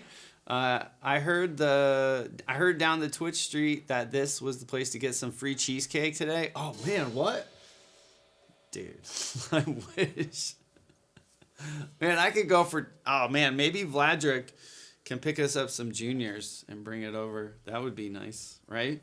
Free cheesecake. What was it, South Park? I was told there'd be free punch and pie. Just tell them there'll be punch and pie. You know, what was that? Free hats. Just tell them there'll be punch and pie. When you know you should be using the Met. Yeah. But that's the thing. We just recently kind of chatted about this, I guess. But if you play to a metronome all the time, even when you're learning something new, it's one thing, spend time with a metronome just to keep yourself in check and really make sure you're, especially in the beginning when you're learning drumming and a lot of stuff is for the first time. Yeah, do it to a metronome. But if you rely on a metronome to have good time, something's wrong. Something's way wrong. Like if you can't get through a song without speeding up or slowing down and you're not in control, like that's a serious thing. And I think a lot of drummers can't do a show without having click tracks or backing tracks or something to keep them in check. It's so easy to have it just constantly with us now. Like, it's hard. It's really hard. Traditional grip or using it because it's so weird. I'm saying I don't want to be a jazz drummer, but everything I'm working on is like, oh, you're trying to be a jazz drummer. No, traditional grip is something I've always wanted to get better at. And jazz is something I've always wanted to get better at. So it's like the two just go hand in hand so well. And I'm actually really enjoying traditional grip. So yeah, it's kind of I want to get better at it 100%. Like to be able to play everything I play match grip with traditional grip and with that confidence, it's going to take a while, but it's an end game. That's interesting. I feel people drill metronomes hard. Like if you ain't metronoming, people scoff. It depends. Yeah. I feel, and I have to do this to myself every now and then. I have to like remember certain things. If you look back at some of the best drummers that we consider the best drummers in the world, right? Were they playing to metronomes at that concert footage that you saw or that whatever, that thing? If you go back to even a couple years ago, or even now you watch drummers, there are drummers out there that don't use metronomes. I'll give you a really good example. Chad Smith. I was just listening to a podcast where it was the mix engineer for the Californication and like Danny California and all that with Rick Rubin. It was like Rick Rubin's assistant. And he said, drummers, because they were talking about click bleed and microphones. And he's like, well, we didn't really have that issue with certain drummers like Chad Smith. He never used a metronome. And he said he could take tracks, like different takes of, let's say, Californication, right? The song. He could take different takes and they would all line up perfectly. Like his timing is just insane. So there comes a point where just because you can play to a click doesn't mean you have good time, which is what we talked about before. There's a lot of drummers doing high profile gigs who can play to a metronome and maybe play some chops and make it a great show. But if you take that away from them, they wouldn't hold that gig at all. They wouldn't be able to do it. They'd be able to play the songs, but it would just be speeding up, slowing down, and it would just be all over the place. There's the amount of drummers that actually are really talented with time is a very small group of drummers. I'm not in there. Like, if you put me on a stage, my adrenaline's going to kick in, and I'm going to be all over the place. But some drummers just have really good control of it. You look back at, again, Bonham or, even Dave Grohl and, Travis Barker, like all those drummers back in the day that we used to, like, they weren't playing to metronomes. Danny Carey wasn't, they're just really good at what they do, Juliana, yeah. I mean, but that's what you want, right? Like you want, if you're going to see a band or a drummer and the metronome's holding it all together or a click track, like it's cool to see, but it's like watching, I don't know. It's like something you could see anyone else do, but all the best drummers, all the best performances that we talk about have not been to metronomes. You know, something to think about. So practice with them. Use a metronome to really feel subdivisions, feel spacing, to keep yourself in check, work on transitions between certain feels or fills or sections with a metronome. But use a metronome to teach you how that should feel, and then focus on the feel of that rather than like, can you play to a metronome? That's how I do it. If you use a metronome all the time, I don't know, it's a handicap to yourself in the long run, I think. CJ, hello. Tool assisted speed runner gamer analogy. Maybe, yeah, I guess. I see what you mean. Yeah. Flea's timing isn't all that great. Apparently, he was all over the place on You Want to Know Engineered to fix it all in post. Yeah, I don't know about Flea, but I know Chad's time is like stupid. Like rock solid. But of course, he prepares before each recording session, right? Like he just puts in the time beforehand. It's not like he doesn't practice and then shows up and is like, all right, let's do it. But when you're hearing Californication, you're not hearing a gridded out perfect song take. Like every beat is specifically spaced apart the same. He speeds up and slows down a little bit, but that's what gives Chad Smith that swagger, right? So you're hearing that. You're hearing that that's what makes it so special and so alive. If it was perfect, it would just be like, oh, okay, cool. It's another perfect song. Is worse than Chinese. Yeah. Yeah. Well, I'm from the world of, when I moved to LA, it was when click tracks and backing tracks and mobile Pro Tools rigs or mobile rigs were becoming the norm.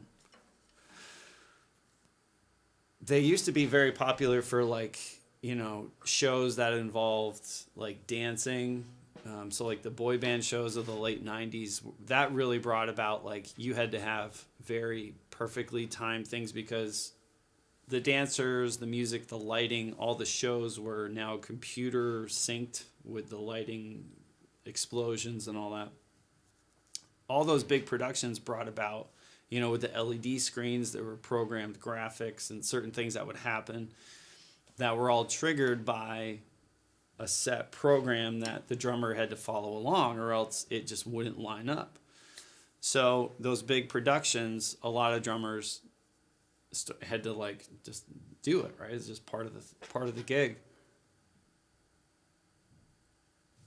The thing that happened next is the access to all this technology. A lot of like the rock bands, a lot of especially metal bands, metal acts, the progressive music started using metronomes and backing tracks because, you know, they had like strings in their songs or like some of the synths that maybe they wanted to recreate that album live.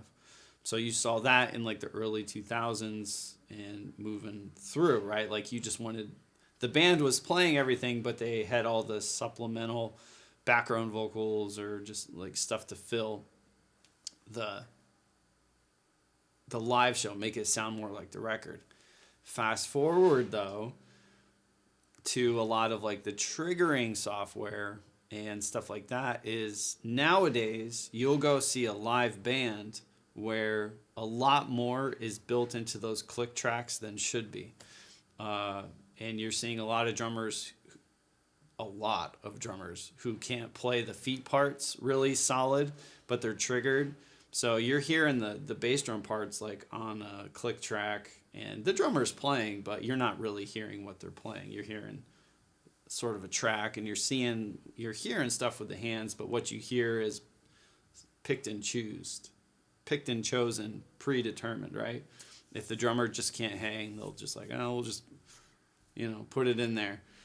So you're seeing a lot of people on gigs, in my opinion, that shouldn't be on gigs, but they are, So technology is allowing a lot of crutches, is the way to put it. Is a crutch. That's right. Crutches they are. No, I love talking about it, Circus. A lot of people like think like the only way to play is to a metronome, and I think it depends on what you're trying to do. If you just want to do that stuff, then yeah, maybe.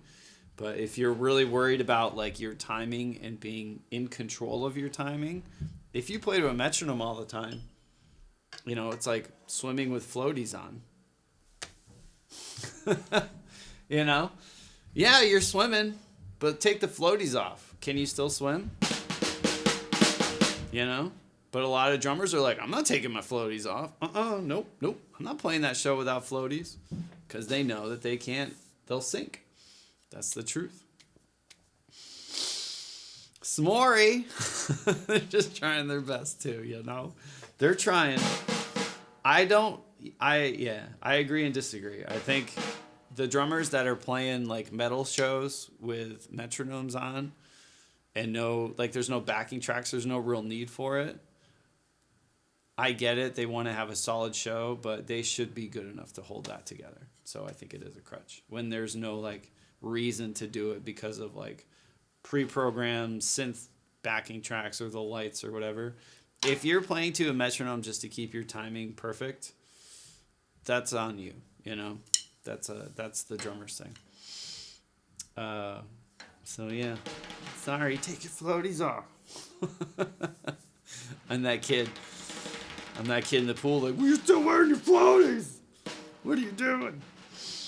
Felon, let's go. Thank you. But S'more, I hope you guys are all good. When tracks were done live with minimum metronome. Yeah, there was no metronome. There was no like you got to think the digital metronome. I don't know when the digital metronome started, but you go back to like especially like 40s, 50s, 60s, maybe even in the 70s, like the metronome was this thing back and forth, right? Like there was no, you know, Elvin Jones, Keith Moon, you know, John Bonham, like they couldn't hear like this. Like, hey, can I get a little more metronome click in my ear? You know, they'd have to mic it up. Like that wasn't even an option. You just had to be good. And now it's like, well, you know, I'll just metronome and time a line and it'll just be perfect. Like that's an option for people where back in the day there was none of that. You just had to be good. So yeah. Yeah, but Circus, like that's what you want, right? You want to know like, all right, this band is popping off. Like they are just like excited. There's a version of, speaking of Miles Davis, if you look at the music video for So What, it's like on Vivo or whatever. It's like so fast compared to the album, right? But maybe that's how they were feeling it that day. If you go to a show and you're seeing the exact same playing of what you have at home, like why would you want, like I hate that when I go to a show and it's just the same thing I just heard on the way to the gig, right? Like, they're just like playing this, they're just playing along to their album. Like that's kind of boring, you know? When you go see a band and you're like, holy crap, this is like so much faster, and they're sweating, they're working through it, or they slow it down, or they speed up certain parts or slow down or do something different, take a section and just work it. You know you're getting a unique thing, you know? But when you go and you just see like the same exact song recreated live, like, okay. Yeah, you know? Elvin didn't ask for more metronome, right, Ease? Man. It's pretty funny. But it's like, how did those guys practice back in the day, right? That's the cool thing to think about, is how did they work on their time? You know, they might have had a metronome, or it's something to think about, right? It's like there's a reason, like there's these people where they are, and it's not because they just got lucky. They're just really, their timing's good, their feel, there's so many more things involved in it than just playing the notes. So, happy 311 day. Oh man, Chad Sexton. That's right. But Zeech, I hope you're well. It's good to see you. played till their hands bled, forget to eat. Yeah. Seriously. But we did it. Sorry, Carter. Everyone get this book. It's really good. Carter's a sweetheart. He's a good dude. Anyone in the Connecticut area, I'm probably going to go. I think it's the 25th. He's doing a clinic today. I think it's in New Haven.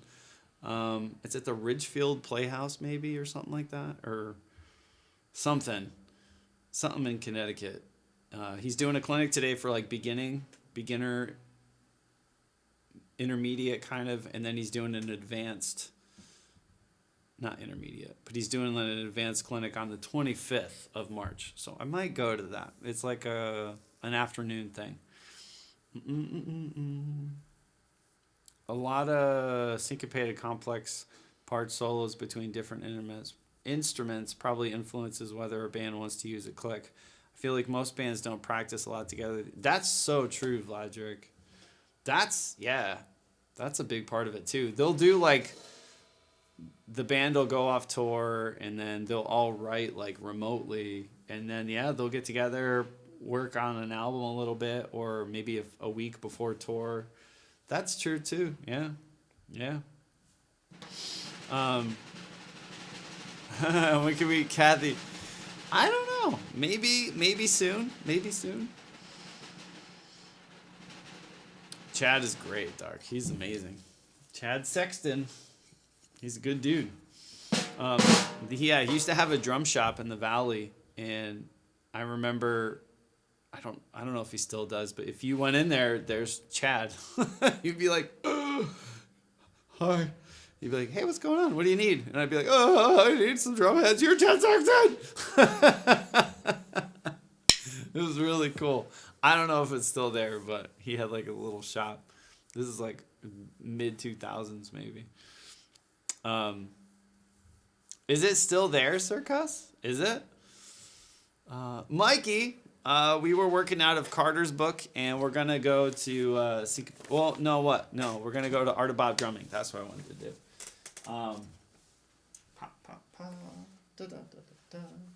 We're gonna do some of this stuff. Hold on, if I can find it.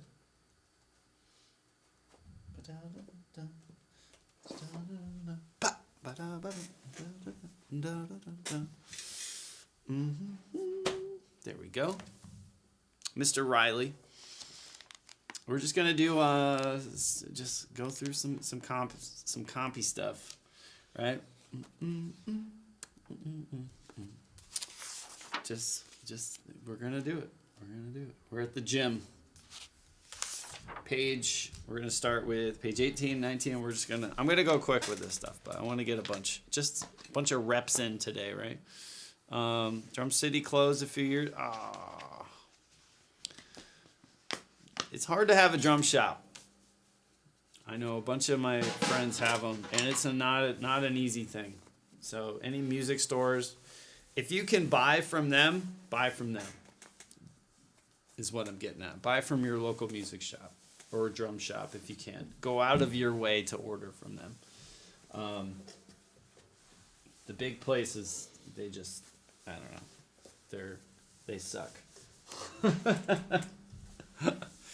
But I remember going in there, a few times, and you're like, oh my God, hey, you know that thing you played on that song? And he's like, yeah, okay. Do you need heads or not? No, he was an absolute sweetheart. He makes drum art too? Really?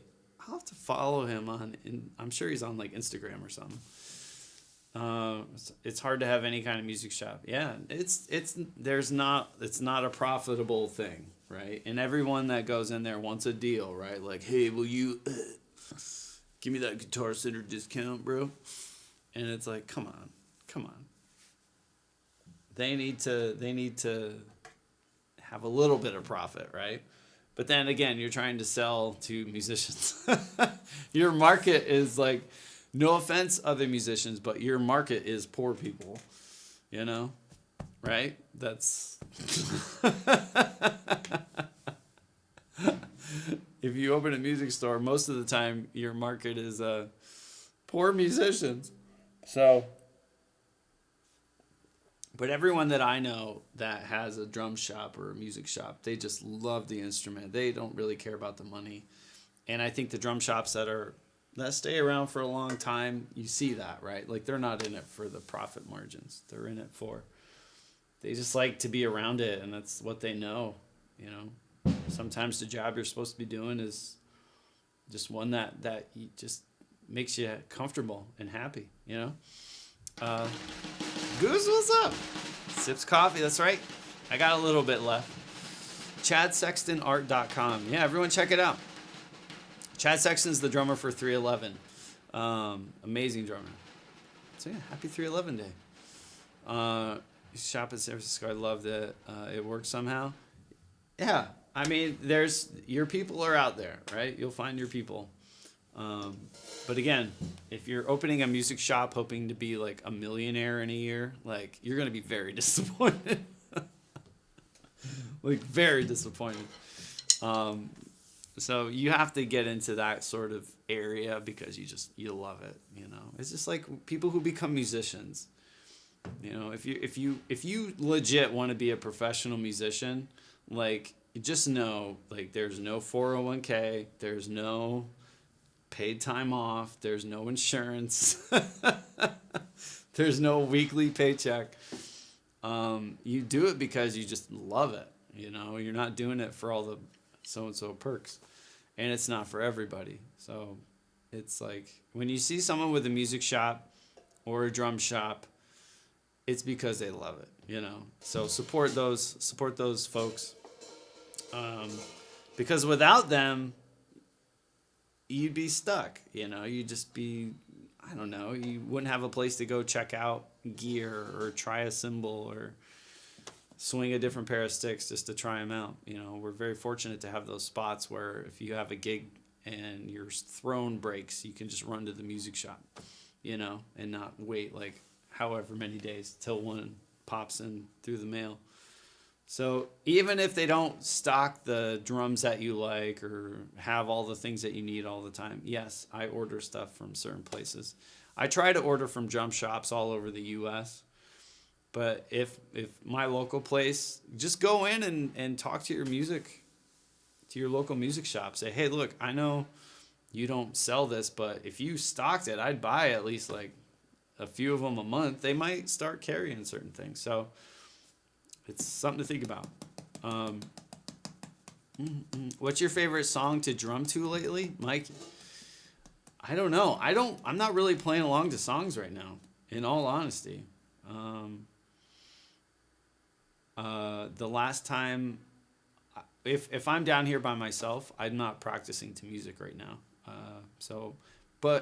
When I do, just John Mayer stuff is always like, or anything Steve Jordan is like, oh, it's very fun. So I would probably say like any John Mayer after Continuum. Earlier John Mayer, I'm not really a big fan of, but yeah.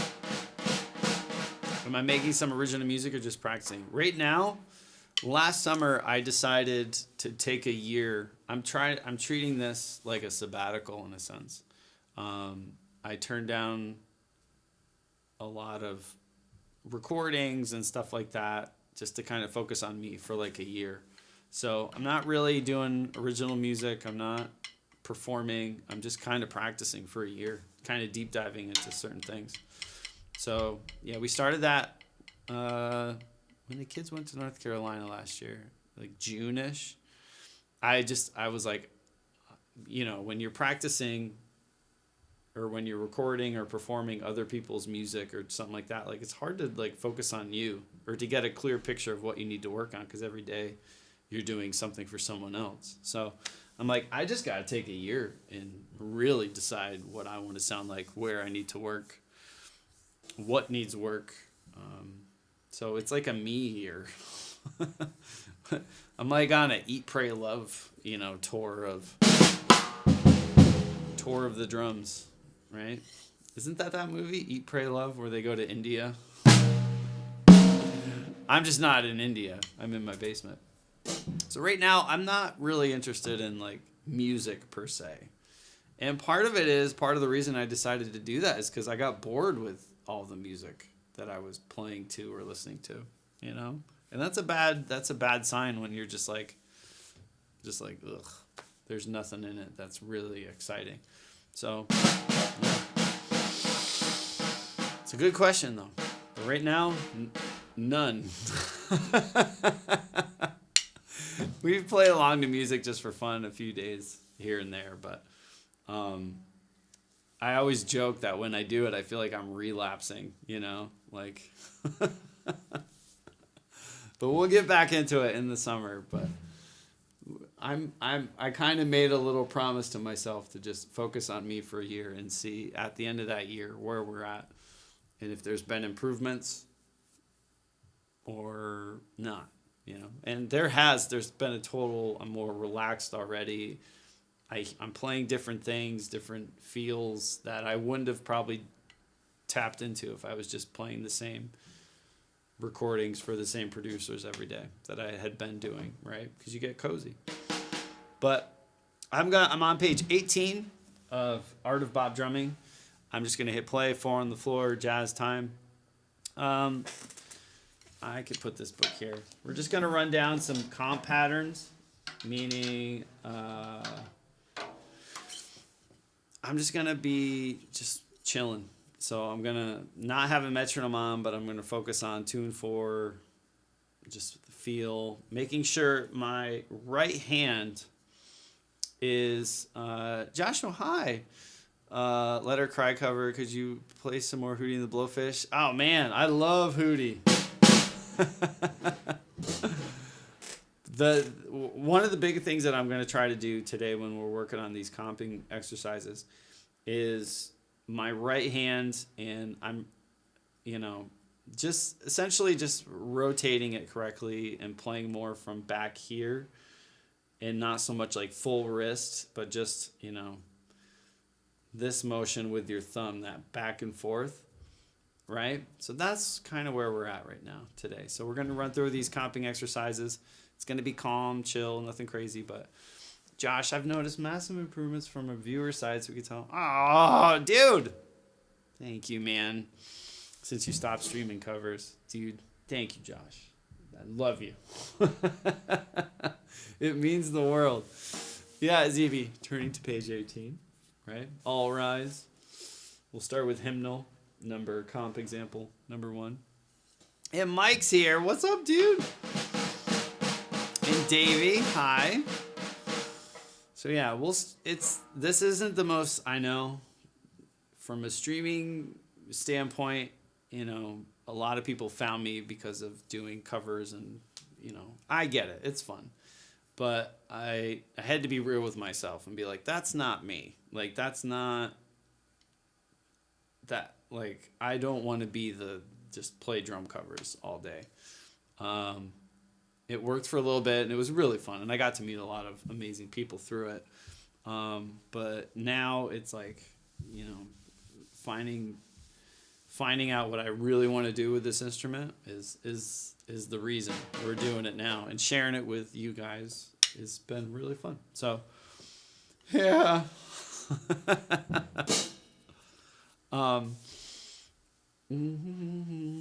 Encounter for this art, a similar journey. And no money really in manga anime, but it's fun. Yeah, dude. You gotta find the stuff that is honestly you know, and put out the stuff that is you, and you'll find your people. Since he knew that I was starting to learn drums, and I've thanked him so many times. Oh, Rocky, thank you, and thank him too. So I'm having I have more fun streaming this stuff than I did doing covers, you know, because it's like, it's more intimate. When you're just doing covers, every 5 minutes is like a different song, or like, it's fun and it's cool and exciting, but it's such I hate to say it, but it's a waste of time, you know, like it's like going to karaoke every night, you know, like if you really want to hear Mariah Carey, like just listen to Mariah Carey. It's fun every now and then to go out with your buddies and maybe do a little karaoke, but it's essentially what I was doing was drum karaoke. And night after night after night of that, it's like, okay, like I don't want to hear myself play to Rage Against the Machine. I'd rather listen to Brad play Rage Against the Machine, you know? So that's just where I got to, where it's like the karaoke, the fun part of it wasn't there. And it was just like a waste of time for me personally. Mariah, yeah. There was some vocal karaoke sometimes. And I didn't want to overshine, you know, any artist, so we had to stop for their own good, you know. Mariah needs those checks to keep coming in, you know. I don't want to take them away from her.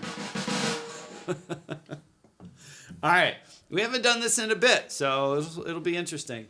We've been playing some crazy stuff and fast stuff with the hands, so this is really gonna slow down quite a bit. JB, I got here after the covers, so this is very cool. Everyone, Jeffrey on YouTube, I gotta say, like, JB always is just so encouraging whenever I do anything on YouTube, and I appreciate it, man. Thank you. And Juju, hi. 34. 34 years. It's crazy. You know what's funny? Hi. It's good to see you. I got this when I was a kid. I was in the hospital a lot when I was younger, and I got this tiger when I was a kid, right? And I got it in the gift shop at the hospital. They used to have like stuffed animals, and it's like a big tiger. And I got it when I was like, I don't know, 8 or 9 or something like that, and kept it. I took it with me to California, right? When I moved there, I was like an 18-year-old with my stuffed animal tiger. Yo, remember wife's birthday? Let's go. Hi, it's good to see you again. I hope you're well. So this tiger I had in California, I took it with me, right? Like the childhood stuffed animal. And then when my boys were born, my middle son loves tigers. So I gifted it to him, and he kind of has it now. It's in his bed, and he sleeps with it. It's his buddy. And he asked me the other day, like, well, how old? He calls him Tiggy. And I called him Tigger, so first off, he's got the name wrong. But he's like, how old? Is he older than me? And I was like, yeah, he's older than you. And then I'm like, oh, man, how old is he? And I'm like, that tiger's like 30 years old. That's crazy. So I think we added up. He's like 34 years old or something like that. So seeing that number reminded me of that story. So I hope you're well. But yeah, that tiger has seen some stuff. It's seen some stuff. It's like it's kind of like the Toy Story, you know, like he's like Woody, you know, goes with the kid throughout the years. Then another kid gets him. He's all like, his stripes are kind of like all faded, but he's a good tiger. I'll take a picture, put him online. But yeah, it's cool. Fun story. So I hope you're well. It's great to see you. But we're going to practice this. Page 18. I'm not going to stop. I might play each one twice, but we're in the art of bop drumming. We're going to start with 18, 19. We're going to have like, I don't know, a few minutes of just focused. I'm focusing on my left hand when I do this, keeping everything else balanced. I want this to be subtle, this to be chicken, and this to be feathered very lightly. If you hear the bass drum, I'm probably playing it too hard. So yeah, just little things like that. I'm thinking about posture, staying relaxed, breathing. So yeah, we'll see what happens. But thank you guys for being here. Like, honestly. Juju, thank you. I hope you're like dry. I keep seeing like all that rain and all that snow hitting. It's crazy. I've never seen anything like that out that way. So I hope you're safe and dry. Here we go.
I don't know. This is so random. We were talking about drum shops. It just popped in my head. See, when I start practicing, my mind is like, ugh. If everyone could go on Instagram or wherever, the Philadelphia Drum Shop, Brandon is the owner. He's a sweetheart. It's a cool little shop in Philly. His wife they're going to have their first baby. I think tonight or last night he posted like, baby's coming. They were shut down today. So if you can send them like, hope all's well, congratulatory things. Brandon, Philadelphia Drum Shop. Congratulations. I hope the baby's here and healthy. Sorry. Random thing popped in my brain.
Nice.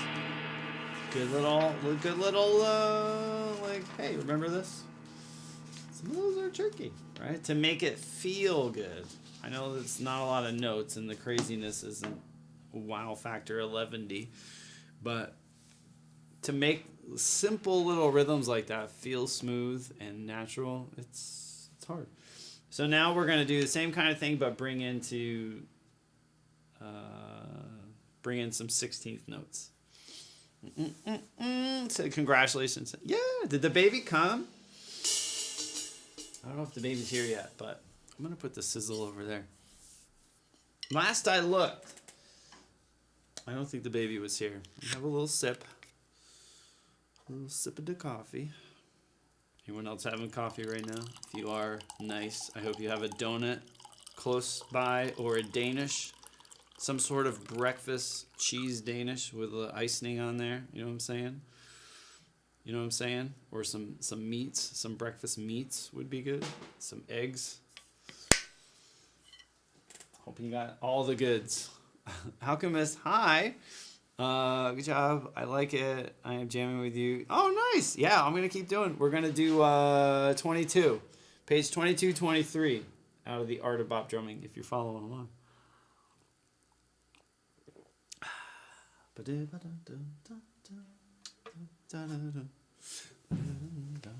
So yeah, now we're bringing in not 16th notes, but the middle note of the triplet is in play.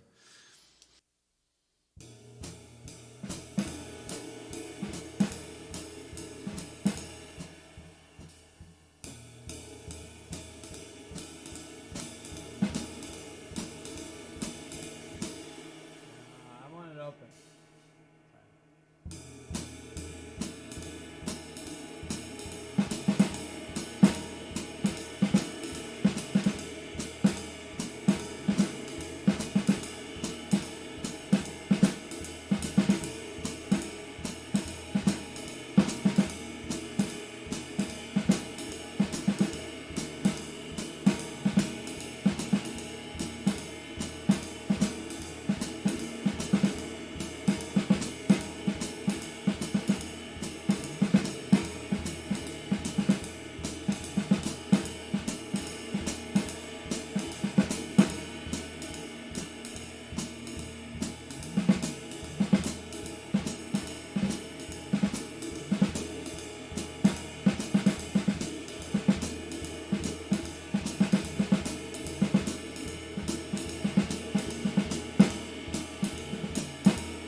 That's it.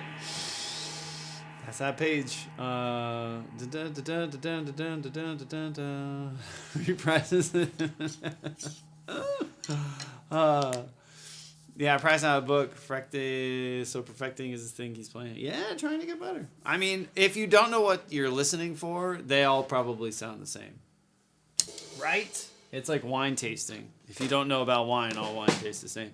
I'm running through different examples of a kind of a triplet pattern. It's just broken up into different things. So yeah, what most people focus on is like the ding, ding, ding, ding, ding. So that's staying the same, right? 3 of my 4 limbs are all, the exact same thing. They're going ding, ding, ding, ding, ding. The variable was this, the left hand. So you notice, if you don't really know, it's just, you're focusing on D. So you're like, I do, that's the same freaking thing. So yeah, it's weird, but what I'm trying to do is just different variations, different voicings with the left hand, and how that plays with everything else. So yeah, it's hard. So yeah, I know it's kind of boring, but you got to work on this kind of stuff, right? But we were on page 22 and 23 of John Riley's The Art of Bop Drumming.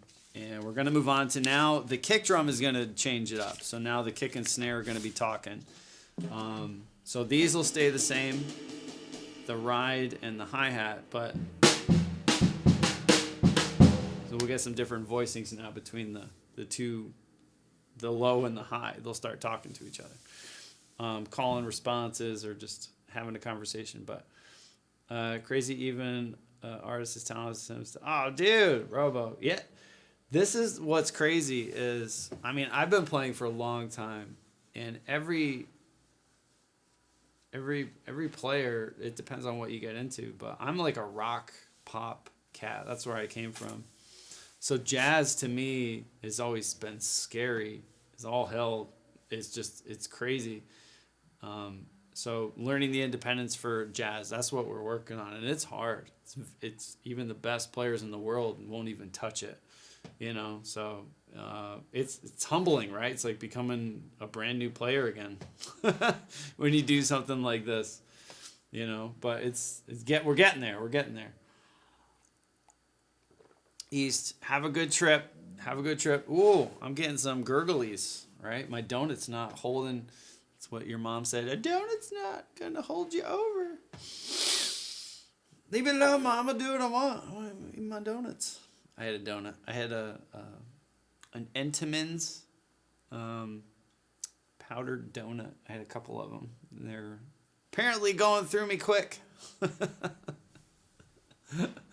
My stomach's like, done, on to the next one.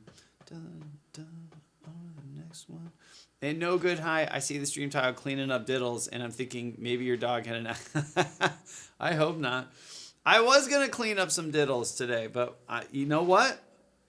I changed my mind since I made that title. I made that title like an hour before stream. I'm an idiot. We'll work on diddles, but I was like, you know what? I want to work on comping.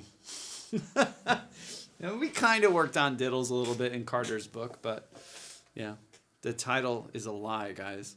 Streamer's a liar. He's not working on diddles. But cheers. Hope you have coffee. I hope you have some Pop-Tarts. Or no, screw Pop-Tarts. Pop-Tarts are good. Hope you have some toaster strudels and you go a little heavy with the icing. You deserve it, Lies. All lies. But no good. It is a pleasure to see you. Hope everyone slept good, had good dreams, and was all nice. Hope you got to sleep in. I hope you weren't woken up by anything like an alarm or a loud noise. I hope you woke up when your brain was like, we're good. Let's go. All right. So now, these two are going to talk. We're doing eighth note patterns. You'll hear some little chatter between the kick and the snare. Hopefully, right? That's the plan. See what happens. But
Feels good.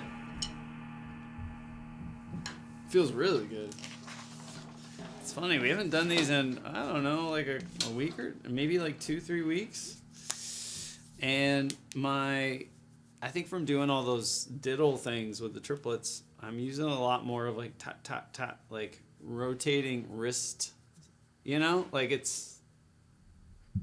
I'm using more of this motion, right? Or I'm aware of controlling the stick with this rather than this, you know, full on just wrist. So if that makes any sense, it feels a little more in control when you're playing like multiple snare notes in a row. So it feels good.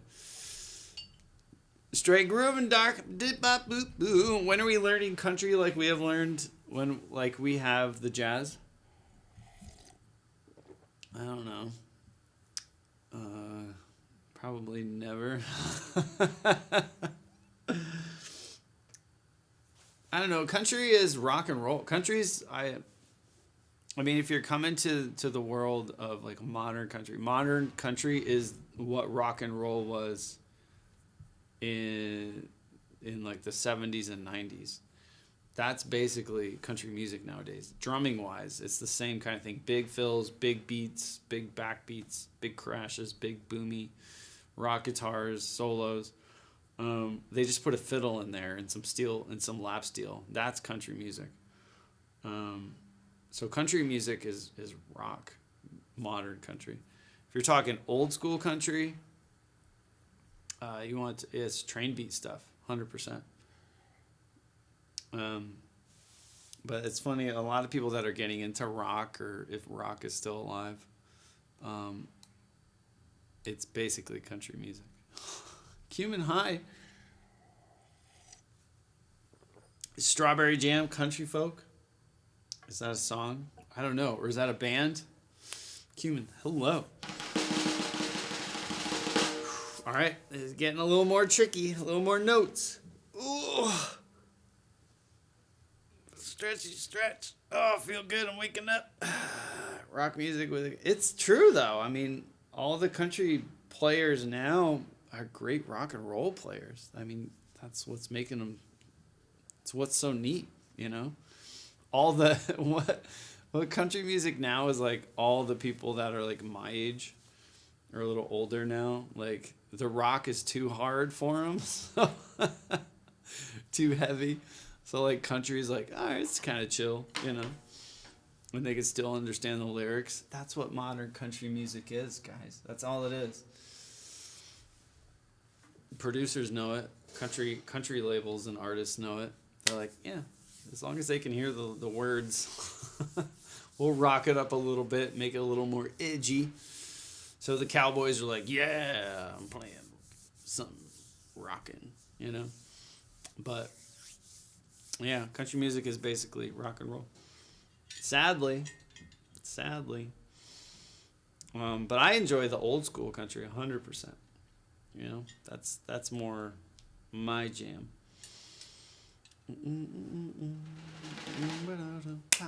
All right, here we go. Page 2829. I remember this used to scare the absolute crap out of me months ago. And I'm not scared of it now, but I just want to play it clean. That's what's cool. A lifted truck and a red dirt road to drive on. Hey, I got a dirt road. That's easy. But a lifted truck, yeah, I'm good. I feel like all the people who lift their trucks up are like the bros, right? Who like don't even go on dirt roads. Most like country people and like cowboys like don't jack up their trucks. It's usually like people who are lacking in other areas that have to compensate for something, usually. With a jacked up truck and a big old exhaust, you know? Big knobby tires, and they just drive, you know, to the parking lot. All the country people I know, they just want an old good truck, not a modern jacked up truck that's worthless. You jack up a truck, it's like it's kind of worthless. can't tow anything because it's gonna be like, meh. It just makes it super unstable. But that's just me. But most people that jack up trucks are pulling like jet skis. So, it's not like they're doing real towing, right? I don't know if Sorry's here. Sorry. They're pulling their jet skis and their boats, you know. So a jacked up truck will easily pull a recreational vehicle. So you look good when you get to where you're going with your jacked up truck. Anyways. On to the next one.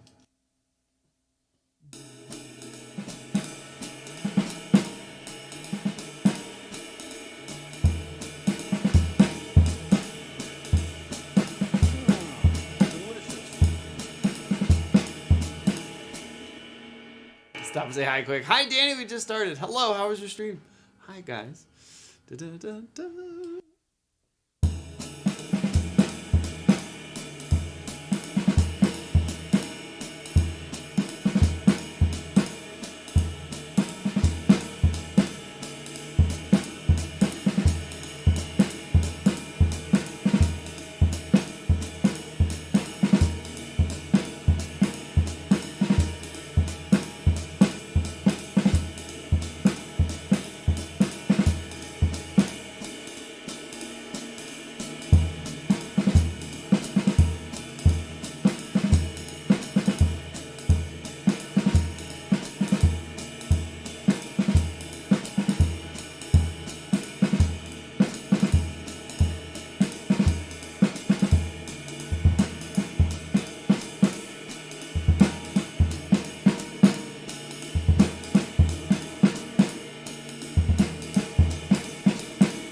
that one. I think I can run through all these pretty well in under 10 minutes.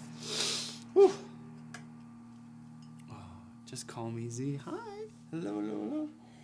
Do you like to use brushes? I do, Dark. I keep threatening that we're gonna dive into brushes here. There's a whole section in this book. Imagine, yeah, LeBron. I don't know about that. But focused, yeah. Where am I at here? So yeah, page 48 in this book there's a big deep section on brushes. Not deep, but I mean basic patterns. It's kind of neat. I'm kind of excited to get into it, and I need to get into it more. But basically, it goes over like where the hits would be, depending on the time signature and brush pattern you're trying to play. So, all right.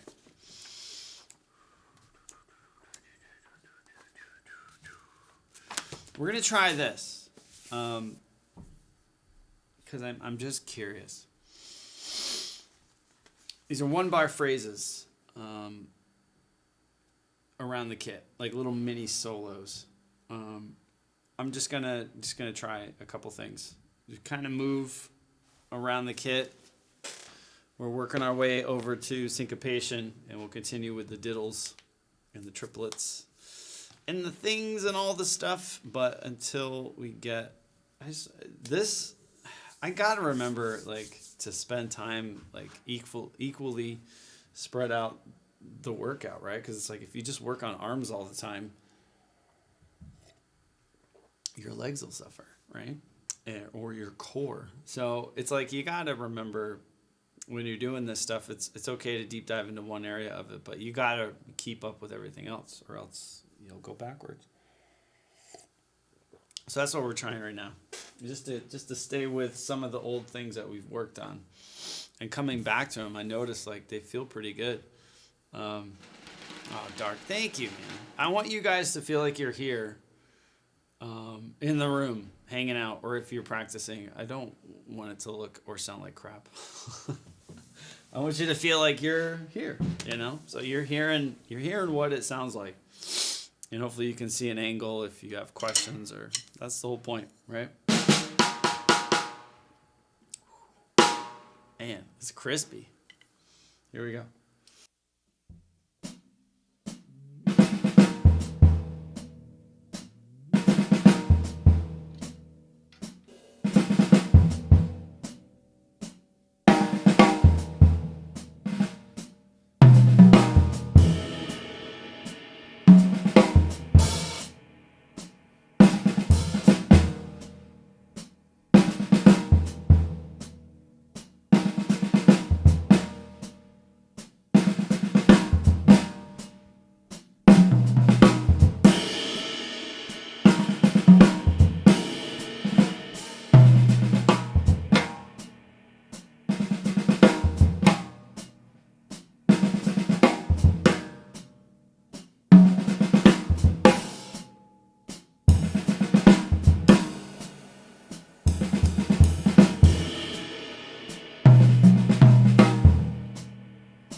Hey, as the camera. That's true, Rocky. That's true. Come a while. Come a while.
Sal, what's up?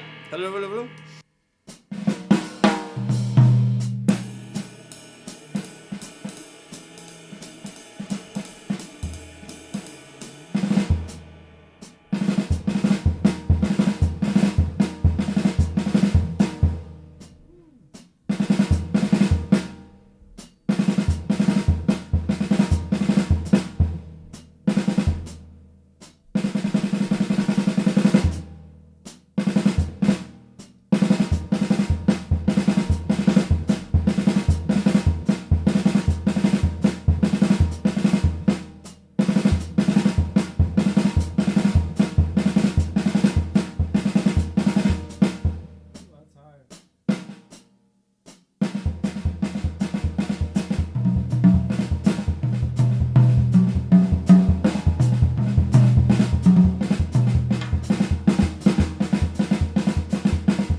Spasm, what's up? But paranoid. Wait, which one? I know you're paranoid. That one? Or isn't there an Ozzy song called Paranoid? Paranoid. No, that's Crazy Train. Isn't there a Black Sabbath song called Paranoid? I don't know. Or is that Iron Maiden? It's one of them. One of them rock bands. I'm thinking Paranoid Android.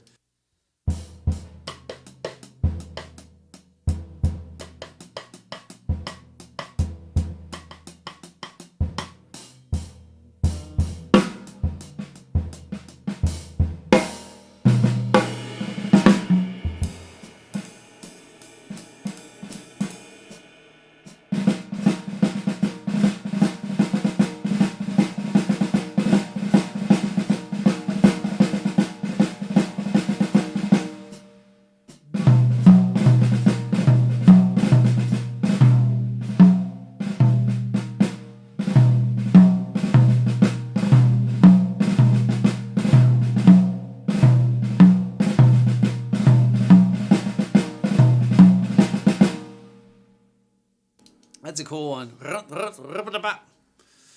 Rough, riff, lip it, blah. Or at least one meme phrase referring to.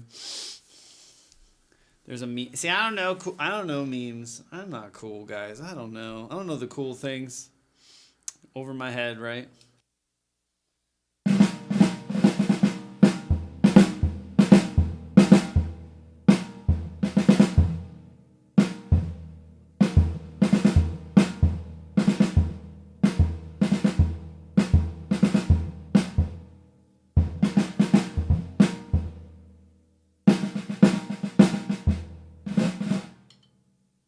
We did a couple. We got it. All right, I'm gonna move on. We got work to do. We got work, right?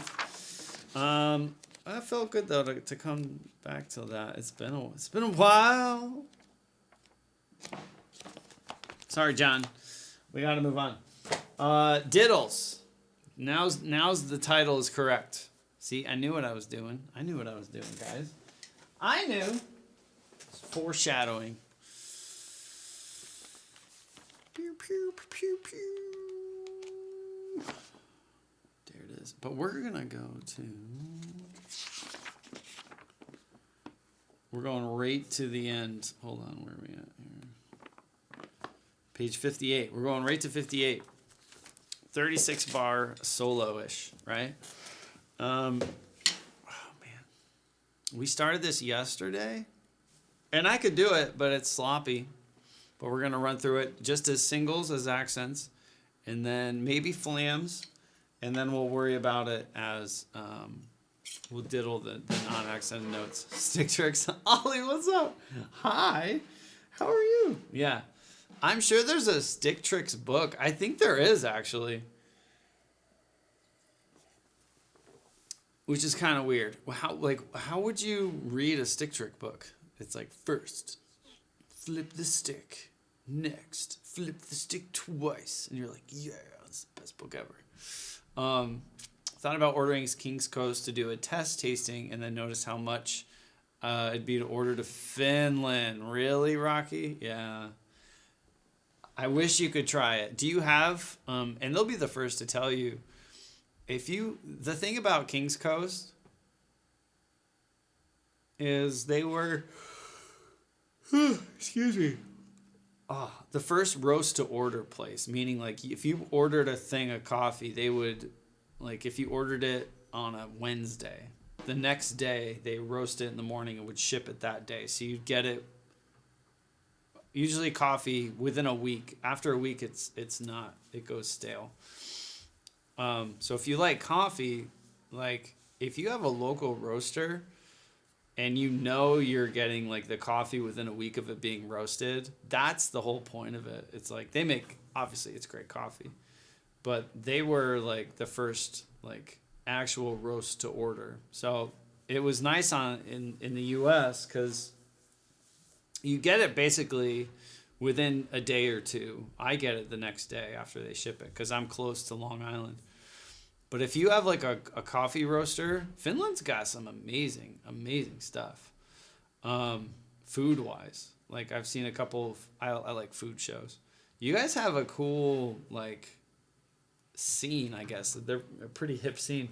I'm sure you have some coffee roasters by you or coffee places that like sell, and you'll know a lot of like the boutique roasters or whatever.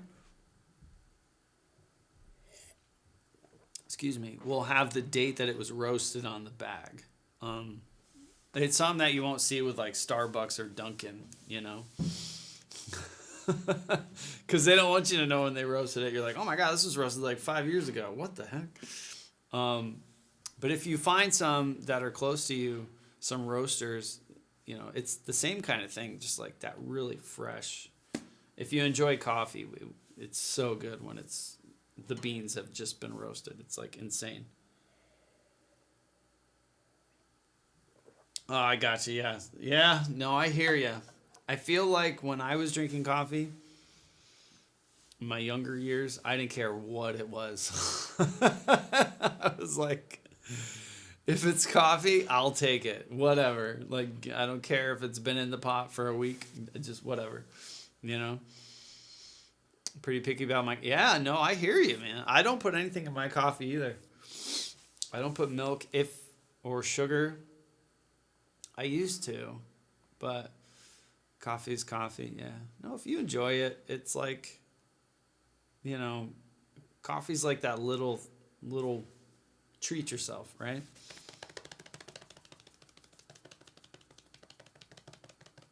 But I would say anyone who knows what they're doing when it comes to roasting will have a good fresh like bean, like a really good cup of coffee. What Wayne does, which is really cool, he's like the brains of it, is he's all about like blending coffees. Like different beans from different regions have different characteristics, right? Some are bitter, some are sweet, some have like nutty elements, some have fruity, and he'll like mix them together to create like flavors, and it's really cool. So like blends of different beans, but because he's a gourmet chef. He was like a chef at like 5-star restaurants and like crazy, you know, he's just like he's really good with flavors and stuff. So to him, he approached coffee as like, you know, making a meal. So sometimes you get it and you're like, holy crap, this is insane. And that's part of, you know, what makes them kind of neat. But everyone roasting is experimenting, doing stuff. So South American ones a lot. Yeah, the beans I like Costa Rican beans the best, I think. Like as far as like my preference, you know, if you're talking like what kind of coffee you like, I love Costa Rican coffee. Like those beans are just amazing. But the African beans taste I don't want to say bitter, but they're they're pretty intense, you know. I like my coffee to be strong, but I don't want it to taste like ugh, like you know, like almost like a soury thing. I like it to be smooth and smoky, right? Like my scotch. I like more earthy smoothness in my coffee. But, whew, all right. Page 58 of Ted Reed's Syncopation. That's where we're hitting next. I'm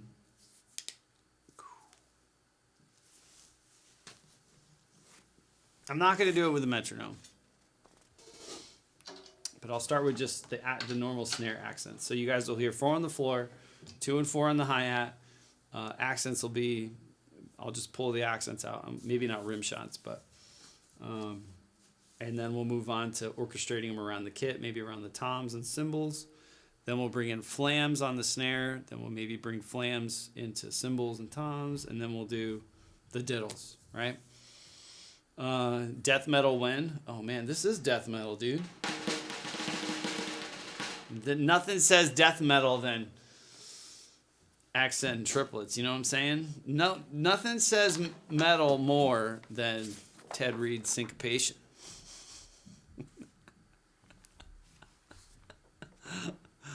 You know? Nothing says like, oh man, death metal. Ted Reed, look at. Oh man, I don't have my. See, the cover's ripped off, but he's on the cover. He's all like, I don't know, man. He's pretty brutal. Pretty brutal. This is like the end of the book. There's only like 2 more pages. So this is like extra metal. It's like the end of the book, you know? Oh man, I've told you guys about Martin, right? Martin. I went to college with him. He was from Sweden. And Martin, I don't know where you are in the world, but I miss you. He was such a sweet dude. He's the kindest person ever. And we went to all school together. He was one that finished with me. And everything was brutal. He would be like, that jazz is brutal.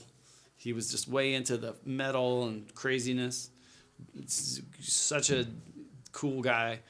But everything to him was brutal. We'd be in like Latin jazz. And he'd be like, this samba's so brutal. I'm like, yeah, man, it kind of is. It's a brutal mambo. But he's a cool dude. So wherever you are in the world, I miss you. And that was, I graduated in 2004 from college. So almost 20 years. But I hope you're still drumming and everything is brutal in your eyes. Just replace psychosocial with syncopation. Yeah, syncopation. Da-da-da-da-da. I run my fingers through my heart.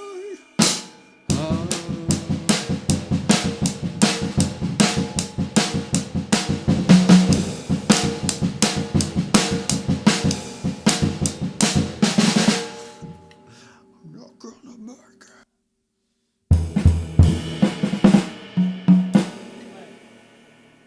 That's duality. What's psychosocial?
I'm mixing duality up with psychosocial.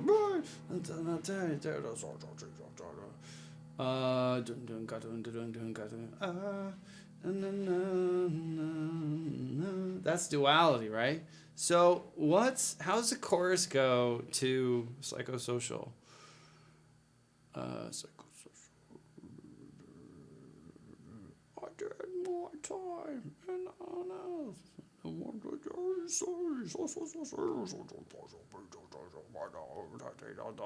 I'm still angry.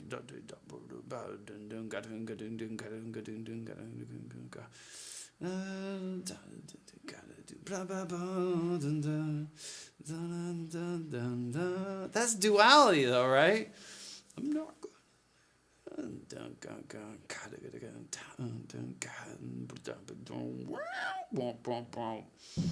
And the rain will kill us all.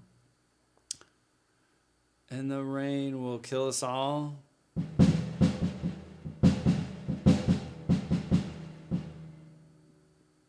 Okay, I don't know. I'd play it, but YouTube would arrest me. I'd be like, what? The sun starts singing. I love that guitar up.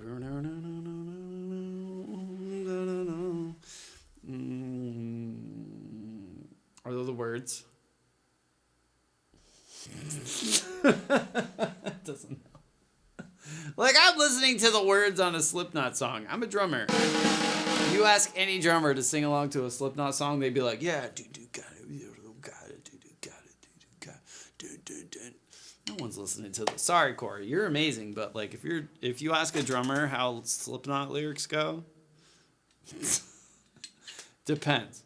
If they're wearing like studded boots and studded belts and like, you know, Hot Topic shirts, they might know the words. Chances are they have no idea what's going on. Truth. All right, here we go.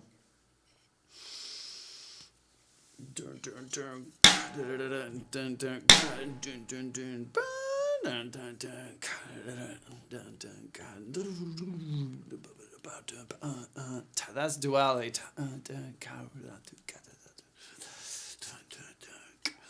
Something like that.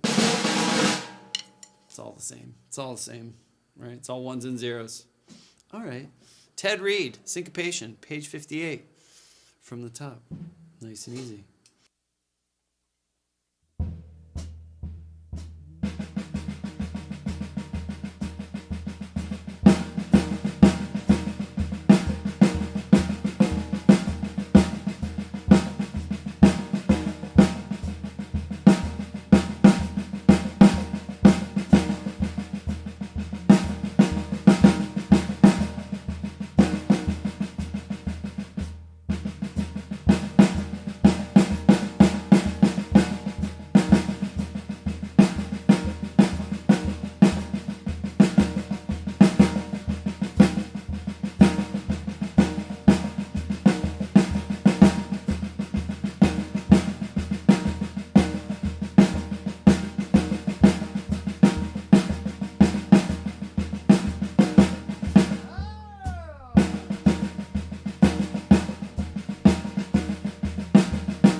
That's tricky. Now we'll do flams.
That's hard.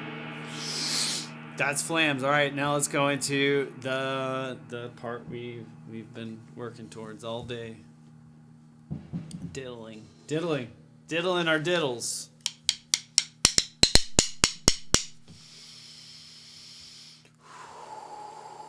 This part hurts, but we'll see. Busch Gardens, hi. How do you do the timing on the hi-hat or the swing on the ride? Busch, hi. So the hi-hat's playing 2 and 4, so like 1, 2, 3, 4, 1, 2, right? And the ride cymbal, the jazz ride pattern is essentially take 4 triplets. And yo, dogs, what's up? I'm good. How are you doing? So if you take triplet, triplet, triplet, triplet, 1, 2, triplet, triplet, triplet. So you play the first note. So triplet, triplet, triplet, triplet, right? And then the third triplet note of 2 and 4. So 1, 2 to 3, 4 to triplet, triplet, triplet, triplet. That's the jazz ride pattern. And then 2 and 4 on the hi-hat, right?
how you play it.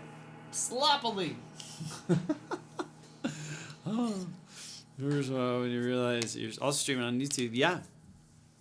Busch Garden. I love Busch Gardens fandom's profile picture. It's Cookie Monster, which is my spirit animal.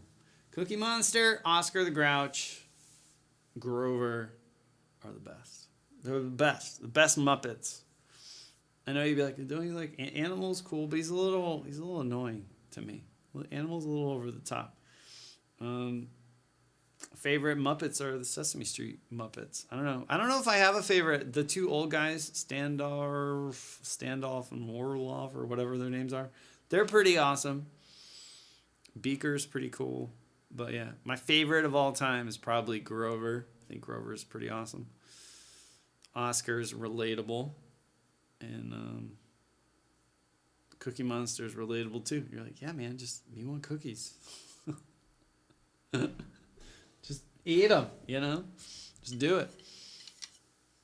Anyways, diddles. So we're going to accent the eighth note. Wherever there's an accent, that's going to be a hard note. And I'm diddling the non-accented notes on page 58. So hopefully it sounds clean and amazing and, you know, the best. The best. The best. The best. I don't know the words.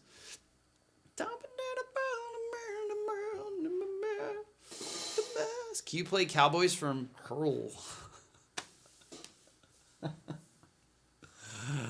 I can play Cowboys from Hell. I don't know about Cowboys from Hurl. That sounds hard. That sounds like a gent song or something. A degent. Degent. Degent.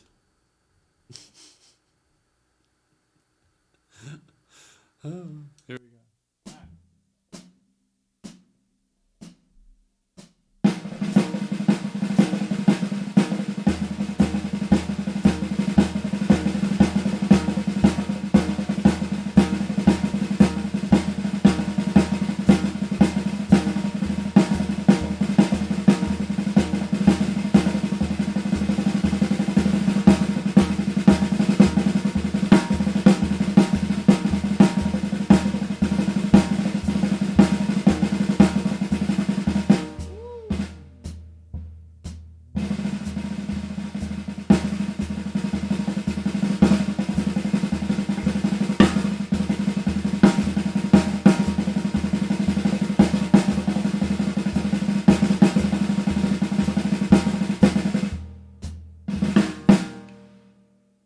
I'm going to play these as little fills.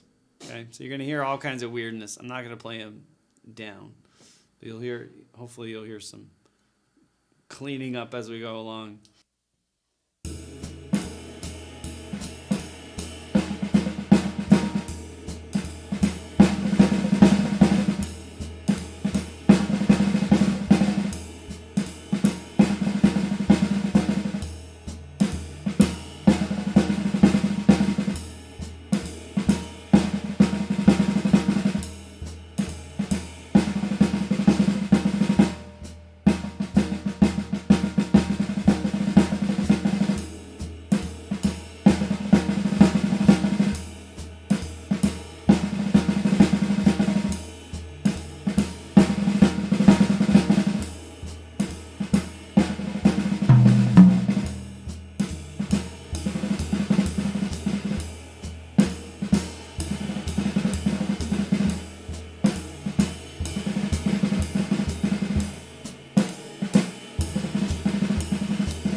Peru. Oh my goodness. Hi. Hello, hello. And Bernardo, what's up? Hi. It's good to see you guys. We're getting there. We're getting there. It's cleaner. My hand doesn't hurt like it usually does after, I don't even know. How have we been live? We've been live, what, 2 hours? 3 hours? Probably more, but I'm feeling good. We're going to keep going. Hopefully the diddles are sounding clearer and less pressed. I'm not pressing, that's what I mean. Usually I'm exerting a lot of force when I'm doing these, right, to try to get the diddles out. So that makes me squeeze here, and that bone, the top bone here, and the thumb doesn't really hurt, but this will end up hurting. I don't have any marks or anything, but if I'm playing a lot and I'm really squeezing that fulcrum to get those diddles out, that means like how you would over pinch to get diddles and you press, right? Like when you're first learning how to drum, you're doing diddles, you're like, you know, you're just like pinching and pushing. I was doing that with this, and I'm getting more relaxed with the fulcrum, and I can get them out a lot cleaner, and it's not hurting, which is good. So the pressure is getting less and less the more we do these. I'm sure they're still not perfect. I know they're not perfect, but they're coming out less pressy at higher tempos, which is good. They're still pressy, but you know what I mean. So it feels good. We're getting there. It's a lot. It's a lot. We're doing a lot. Occupational injury, right? I should sue my employer. Hello, magistrate. Yes, I'd like to sue myself, please. Thank you. You'd like to what? I'm going to sue myself, and I'm going to win.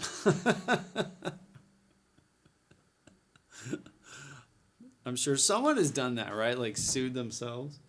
That's funny. Gump, hello. Just going to win. All I do is win no matter what. All right, so the next one is all accents on the boom, boom, boom, boom, boom, boom, boom. All on the right hand. Basically twos with triplets.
Tricky.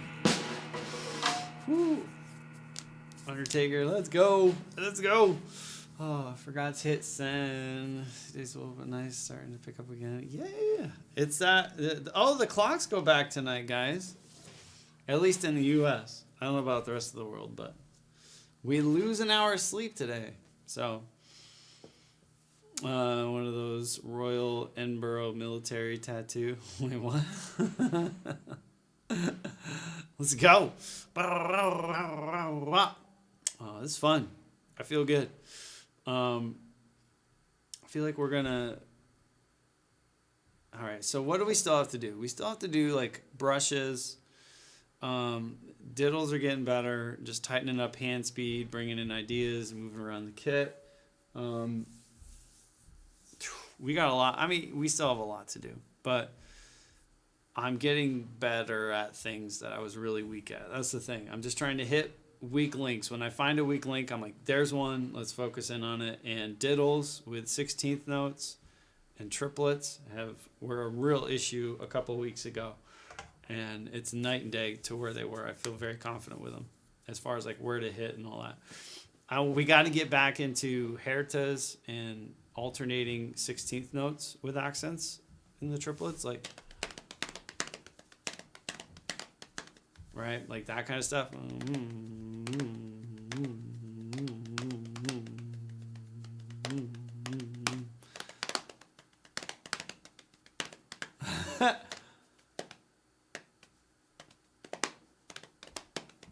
We'll get that maybe the next stream.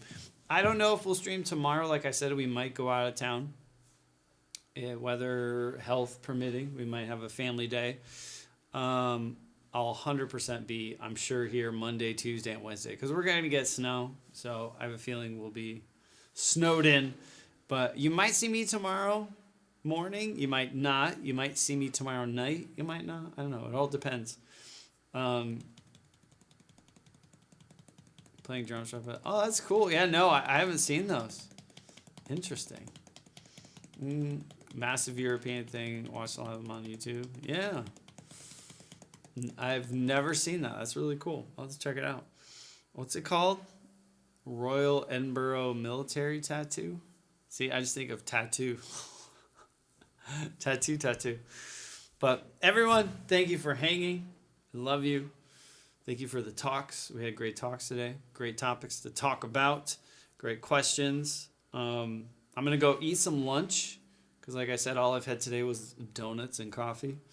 So my tummy's like, I don't know how long we've been live, but I feel like I need to eat something. So it's got to be like lunchtime or past lunchtime, mid-afternoon. 4.5 hours. Yeah, I need some food. It's more than 2. I thought it was more than 2. But Josh, everyone, Undertaker, Rocky, thank you guys for hanging. Honestly, thank you. It's been a blast. Enjoy your weekends. Enjoy your Saturday. Good procrastination. Study! Just rip the Band-Aid off, right? Rocky, it's been awesome to have you. JB on YouTube, Bush, anyone on YouTube. Thank you guys for hanging. Yeah, have a good day. I'll see you either tomorrow or 100% Monday. We'll be back to work. I might do an Instagram live stream, maybe on the pad too. So if you guys want to follow, if you aren't following on Instagram, hit that smash follow now button, whatever. But I was thinking about doing some Instagram practices from the control room, just like for fun. But I love you guys.